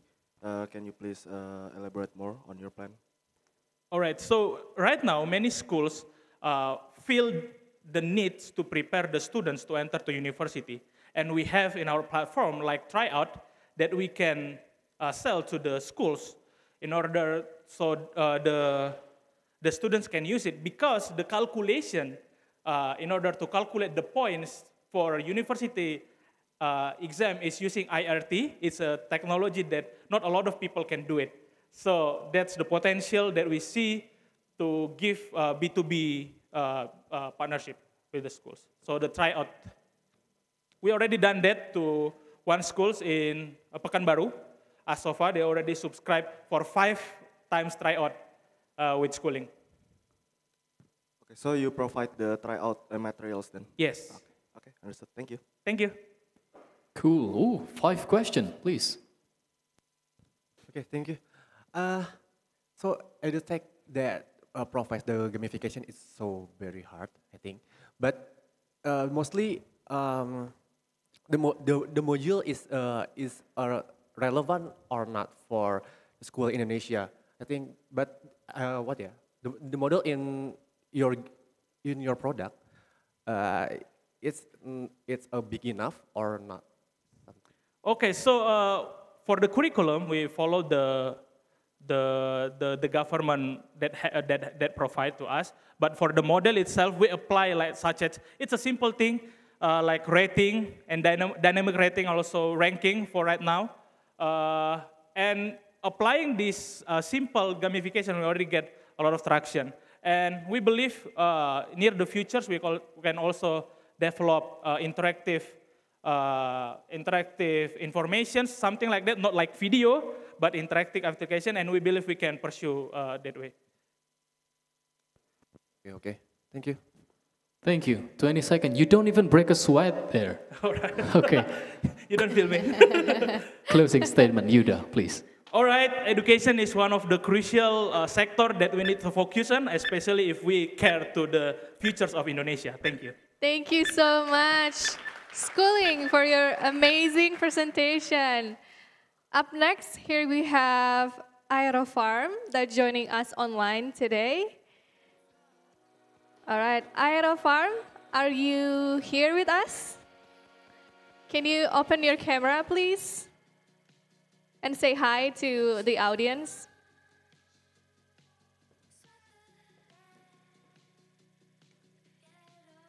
Aerofarm, can you open your camera and say hi to the audience? So that way. Yeah. All good? Okay. Okay. Aerofarms, can you start your to share your screen so that we can put you on the screen over here?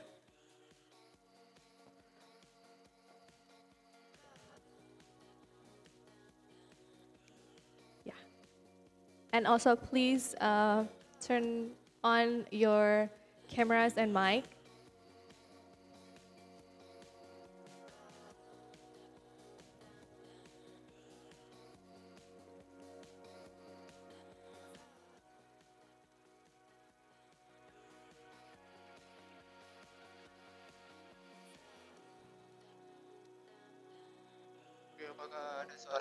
Yes.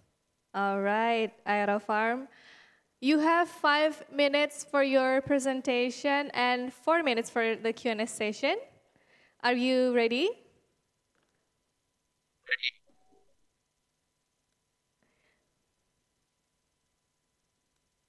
Okay, aerobionic calls me you all and look at Wait, innovation yeah. Wait. Wait.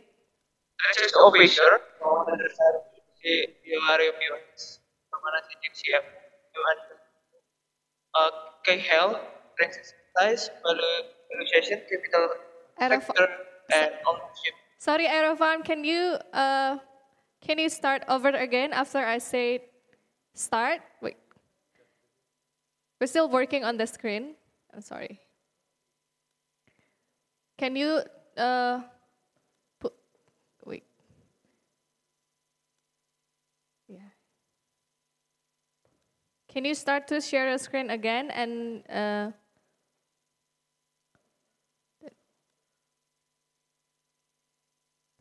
you're sharing the screen? Okay. Okay.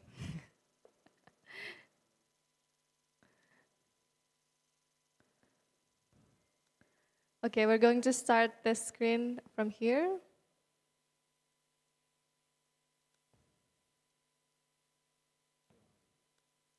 Okay, Aerofarm. You have 5 minutes for the presentation after I said start. But we're still working on the presentation.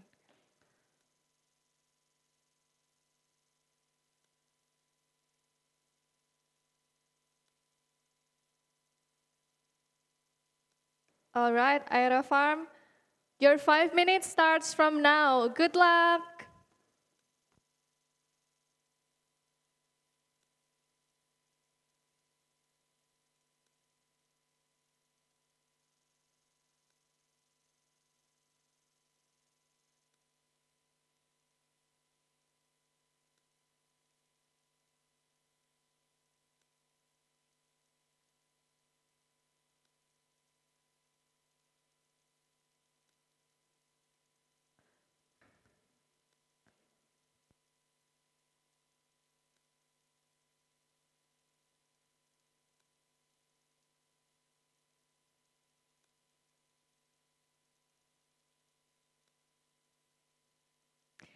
Aerofarm, can you test your microphone once again?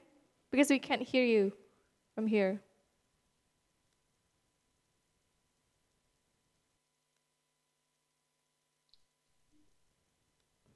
Okay. Yeah.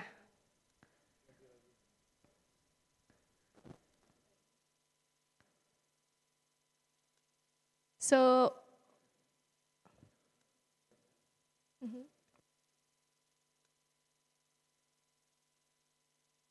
okay, so we are going to share your screen from here. And if you want to go to the next slide, you can just say next, okay? Okay, your presentation start from now. Good luck.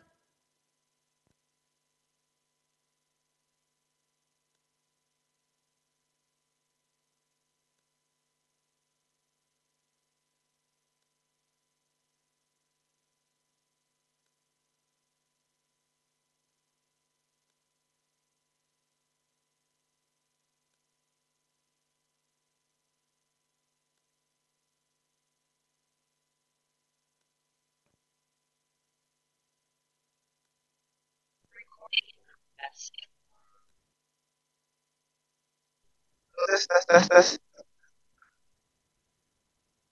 Okay. Are you ready, school? Yeah, you can start now. Oil energy bringing agriculture to heights through technology and innovation. Project manager, aerobionics is bringing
You still in mute.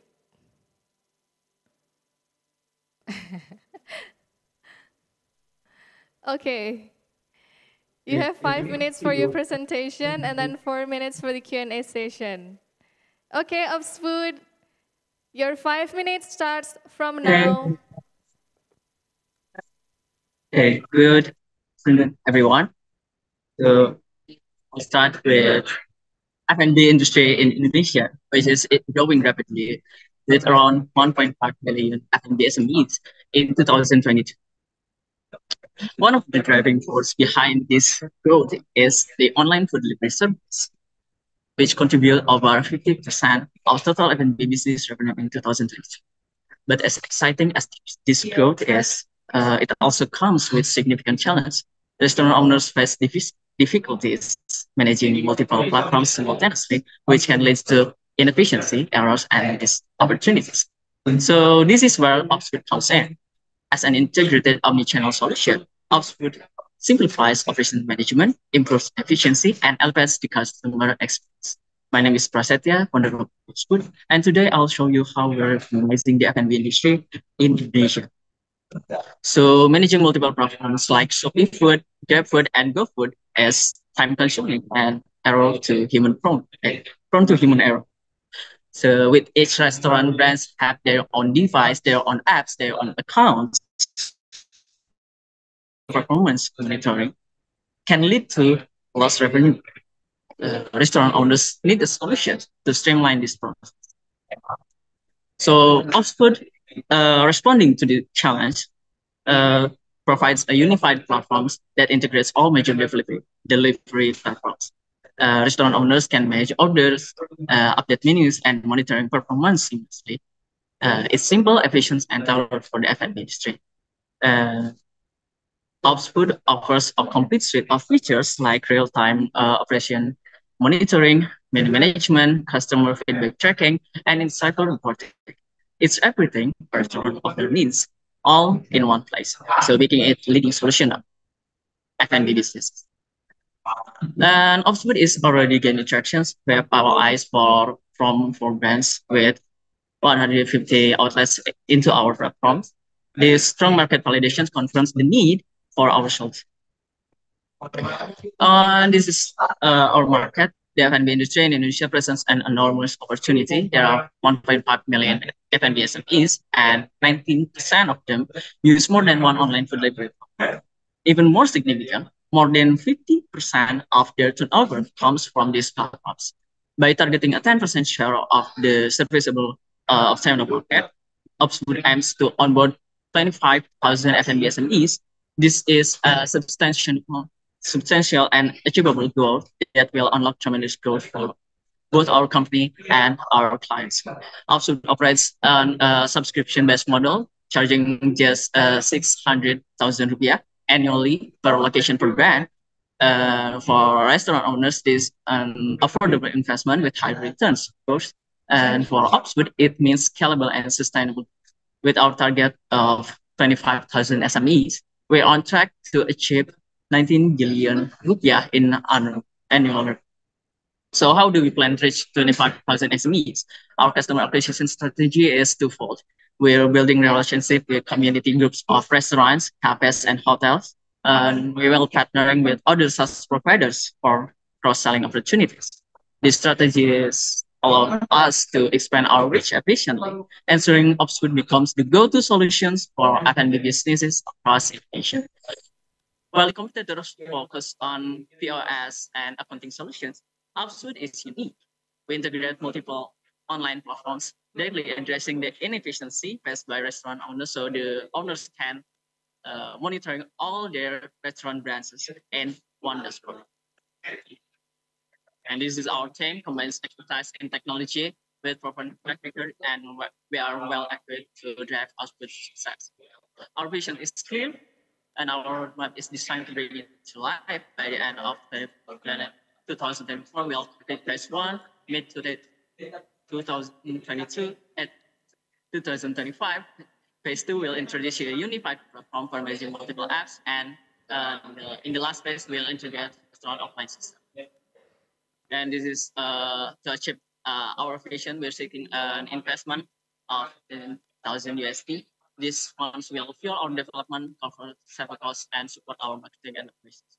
So with Upswood, we're not just streamlining operations, we're empowering F&B SMEs across Indonesia to thrive in the digital age, revolutionizing the industry one restaurant at a time.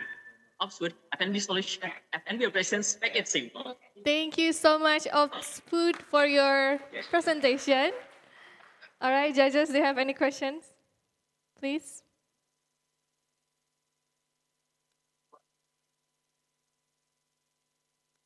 Or maybe do you have any feedback for Upswood?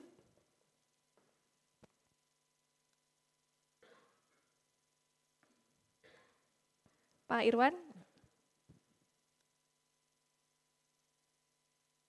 Okay, thank you. I hope you listen my voice. I just curious about the data security. How about the data security and your platform? Thank you.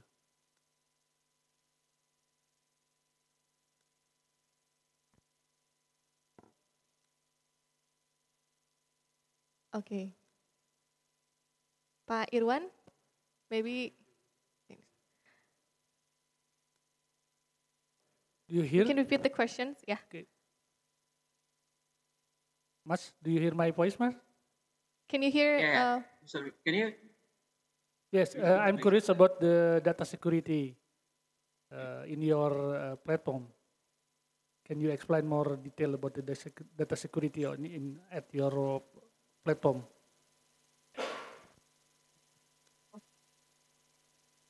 Okay. Actually, we're still developing the apps, so we are not launched yet. But we'll try to secure the data in the best industry expertise.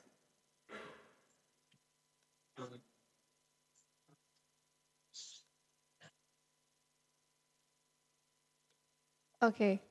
Pak Irwan, do you have any follow-up questions? Okay, I think enough. Thank you. Okay, thank you, Pak Irwan. Thank you, Andika.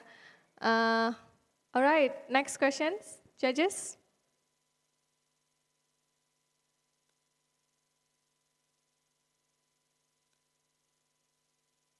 Or judges who joining us online, do you have any questions or feedback?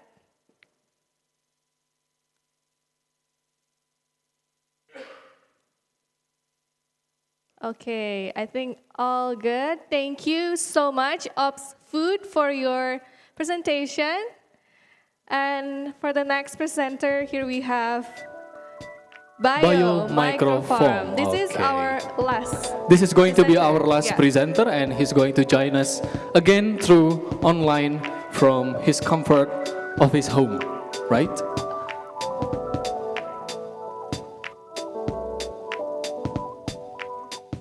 Oh, turns out the person is here. Okay, Bio Microfarm, please welcome to the stage. Sorry. Let's give applause everyone for Okay. Bio Microfarm. What is your name, buddy? Raffi. Huh? Raffi. Raffi, where do you come from? Malang. City. You're from Malang. Yes. Oh, how long have you been here in Bandung? But now I have an agenda in Bandung, so I become the participant of this agenda as the representative of my team. Okay, fantastic. This is your cue, 5 minutes after you talk. Good luck. Okay, hello everyone, thanks for the opportunities.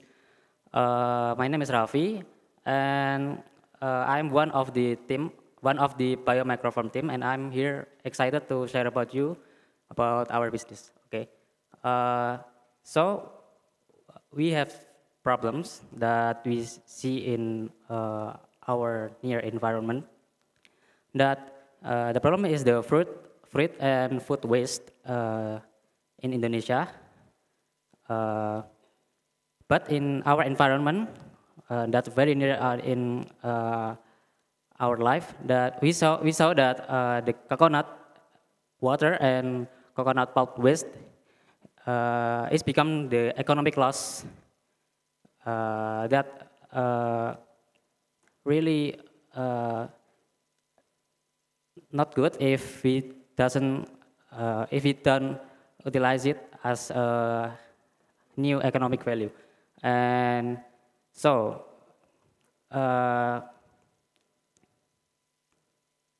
yeah, the loss of economic loss value of coconut water itself is around 79.65 trillion rupiah, and that's why, because in traditional market in our near environment, we see that they just utilize the coconut meat and shell, so they don't care about the water coconut, so they just waste it. And that also happens with the coconut pulp. And okay, so what we do, we convert coconut water and pulp waste to protein and other nutrition for human. And that green thing is called Wolfia. Wolfia is a duckweed species. I will explain it in the next slide. And we have the future potential to convert it into bioenergy, which is bioethanol, because of its high starch content. And also animal feed. Why we not join on this industry? Because it requires very high production capacity, and yeah, we do not have the capital and other resources to match that high capacity. So what is duckweed? Duckweed are free floating aquatic plants. So it is a micro plants. So duckweed is very similar to microalga and seaweed. So, but if compared to microalga, duckweed are more environmentally tolerant, because it can live in any condition, and it is very small and fastest growing, the fastest growing microplant on Earth. So this is the nutrition needs of duckweed, which is nitrogen, phosphorus, iron, and manganese, and the both of coconut water and coconut pulp are fulfill the nutrition of duckweed. So it is very good to cultivate duckweed with these things. Okay, so this is the utilization of duckweed. duck feed can be utilized as food application and not non-food application. Food application is for livestock feed, mealworms, and for human products, salad, beverages, and local dishes. And also, it can utilize as extracted fraction, which is anti-cancer, antimicrobial, anti-inflammatory, antioxidant, anti-hypertensive. And also can be used as bioethanol production and bioremediation. If you used as non-food application, it can be used as bioethanol, bioremediation, and water purification system. So this is the benefit of duckweed. It is very high productivity. It can double just in 2 and 4 days and contains high nutrition and support the zero waste principles.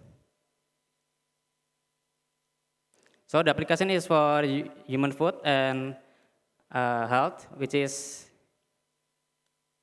okay, next. This is our process process. We convert coconut and fermentation of coconut pulp and into cultivation, and we tried the wolfia into wolfia powder. Okay, that's enough. Thank you so much, my friend, for your presentation. Ladies and gentlemen, please give applause to Bio Micro Farm. What is your name once again, you say? Rafi? Rafi, yes. Rafi. Judges, do you have any questions to Rafi, our last contender for today's event? Any questions? By the way, I really like your presentation when you always put citations and your sources there to strengthen your data out there. Where do you think this idea first initially come from? This idea come from one of our team that already cultivate the wolfia for their livestock, which is duck. This is duckweed, which is the for duck. And yeah, we realized that the potential of duckweed is not just only for the livestock, but only for human products. Interesting. Okay, Oh, go ahead. please. Yeah, hi. So what I want to ask is what do you actually sell? Do you like produce or like manufacture the wolfia? Yes, we cultivate the wolfia and we produce the wolfia powder. I see. Where are you going to sell it? We going sell to parents with one nutrition for their kids, but our main target is industry and beverage industry, F&B and beverage industry, because it can be used as toppings of or complement of food and beverage. Is there already any food or like products that use duckweed? No, there's no any competitor in Indonesia, but in Thailand or in countries like Thailand, Vietnam, Laos, it has become traditional food. But in Indonesia, there's no producer in wolfia. But it utilized as livestock feed, not human food. And where do you plan to like cultivate this duckweed, and how much is the production capacity? Okay, actually we have land in 3 regions, which is in Malang and Pasuruan and Kudus. In Malang we have about 2,000 meter of land. In Kudus 500 and in Pasuruan also 500. And in fact we have cultivated the wolfia in Malang. We have a pond that cultivate wolfia with food grade media cultivation. Okay, thank you. Any other question, please, from judges? Oh, by one, please. Thank you. I appreciate your presentation. Have you done any laboratorium test for your product about the benefit of your product or ingredient? Okay, actually there are a lot of journals that discuss about these things, this duckweed and wolfia, and we have the journal that states the benefits of wolfia, the credible journals. But based on your product. Sorry, what? The test for your product. The test? Yeah. Your product already test in laboratorium or not? Or not yet? The product, first of all, before we cultivate wolfia for livestock feed, we already sell in Malang, but only 2 products. So after that, we pivot into human product, and in fact, this business just started 1 week ago. So actually, we still on improvement on product improvement. Yeah, that's it. Okay, thank you. Any other follow-up questions, please? From the judges? Venture capitals? No? I believe we still have 1 minute and 30 seconds. Do you have anything to share to everyone in here, Raffi? Okay, I hope you all can join us to end protein deficiency in Indonesia with Wolfia sustainable protein. I think that's all. Thank you. Okay, ladies and gentlemen, please give applause to Raffi from Bio Micro Farm. Thank you so much. Yes, and as a token of appreciation, exclusive merchandises will also be given to all participating startups. So, congratulations to all, and thank you for making this event a astounding success. Thank you so much. So, now we're going to announce the winner. Are you guys ready? Okay, so, all right. For the most innovative winner, I would like to invite Mr. Jamil Abbas from Hassan VC to join us to the stage and to announce the winner. Mr. Hassan, the floor is yours. Mr. Jamil, I'm sorry.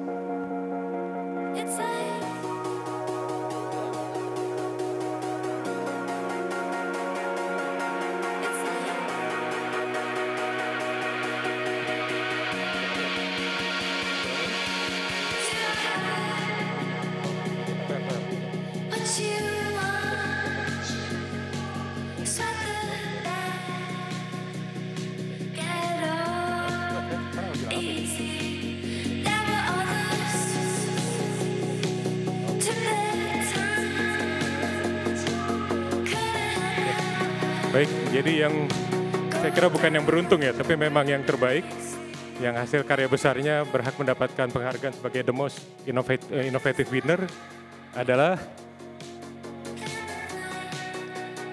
Okay, who is going to be the most innovative winner? Schooling, please give applause to Schooling. Okay. Ini benar-benar yang last dan the best gitu.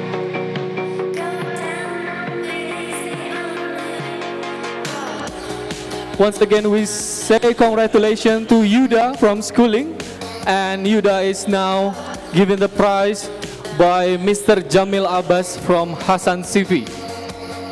Once again, this is a very astounding achievement you can have in this event, and we couldn't be more proud to see it with you today.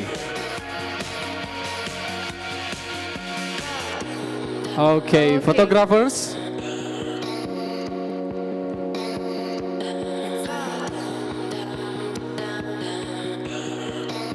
Wonderful. So, Della, we are moving to the second winner now. For the best preaching, I would like to invite Mr. Khairil Azmi from Moon Creative Lab to join us to the stage. Mr. Khairil, please.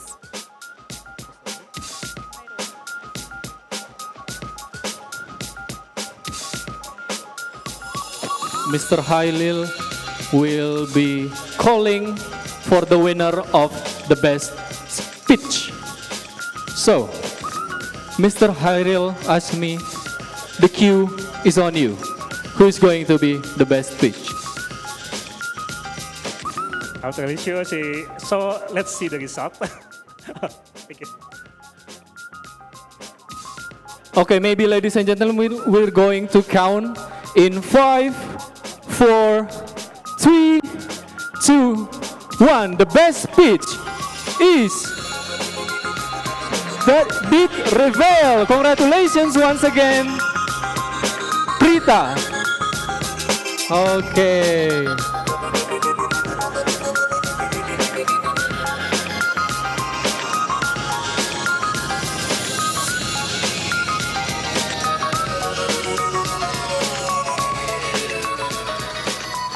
Prita, I told you I knew it from the beginning, right? So congratulations once again for you Congratulations. giving the award as the best pitch in this event. In Bandung Startup Pitching Day 2024, second edition. So who is going to be the next, Della? Next, for the most impactful, I would like to invite Miss Anissa from Spiral Ventures to join us to the stage, please. Let's give applause for Miss Anissa, everyone. Okay. Okay, this is the last second winner for today's event. Dava.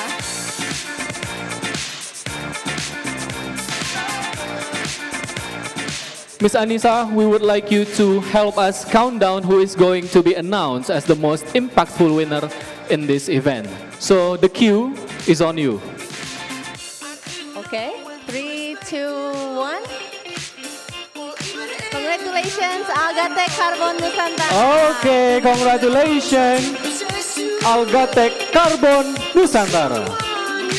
Ini ya.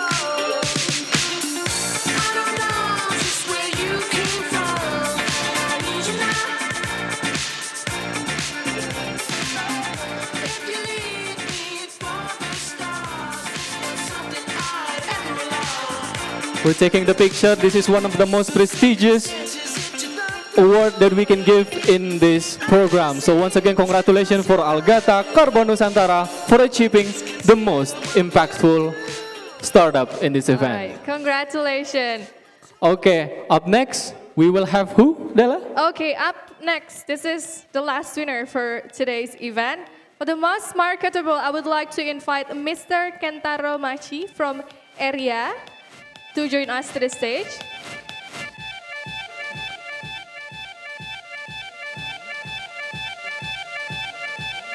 Okay. Mr. Kentaro, we would like you to help us to give the countdown who is going to be winning the most marketable startup in this event. So please, the cue is on yours.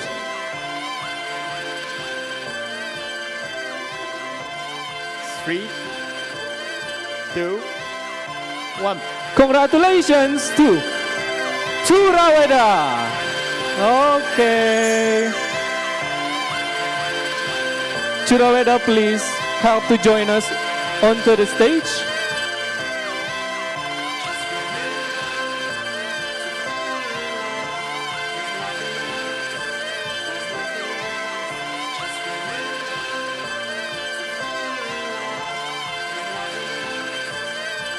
All right, we already have 4 winners for today's event. The most innovative, best pitching, most impactful, and also most marketable. Yes, and since all of the winner has already with us in the stage, we would like to have a cute picture together. So please, give your best smile because this is your big day. Congratulations, the winner.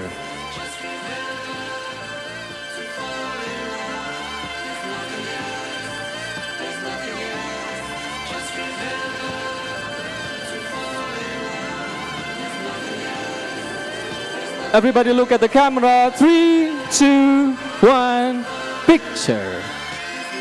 Maybe once again. Okay, I would like to invite Dr. Dina Deliana, Kak Dea, Pak Irwan to join us to the stage to take a picture.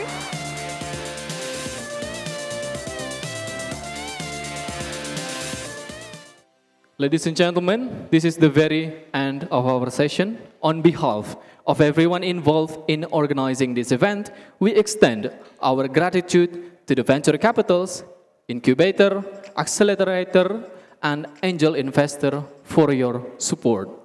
A big shout out to awesome community partner Satu Platform, and of course, we couldn't have done this without our wonderful stakeholders, the Greater Hub SBM ITB, DKST ITB, Startup Bandung, Geek Hunter, Block 71. We are signing off with hopes to see you again in our next event. I am Del Hogiana. And my name is Dava, signing off, and see you on to the next Bandung Startup Pitching Day. Goodbye, everyone.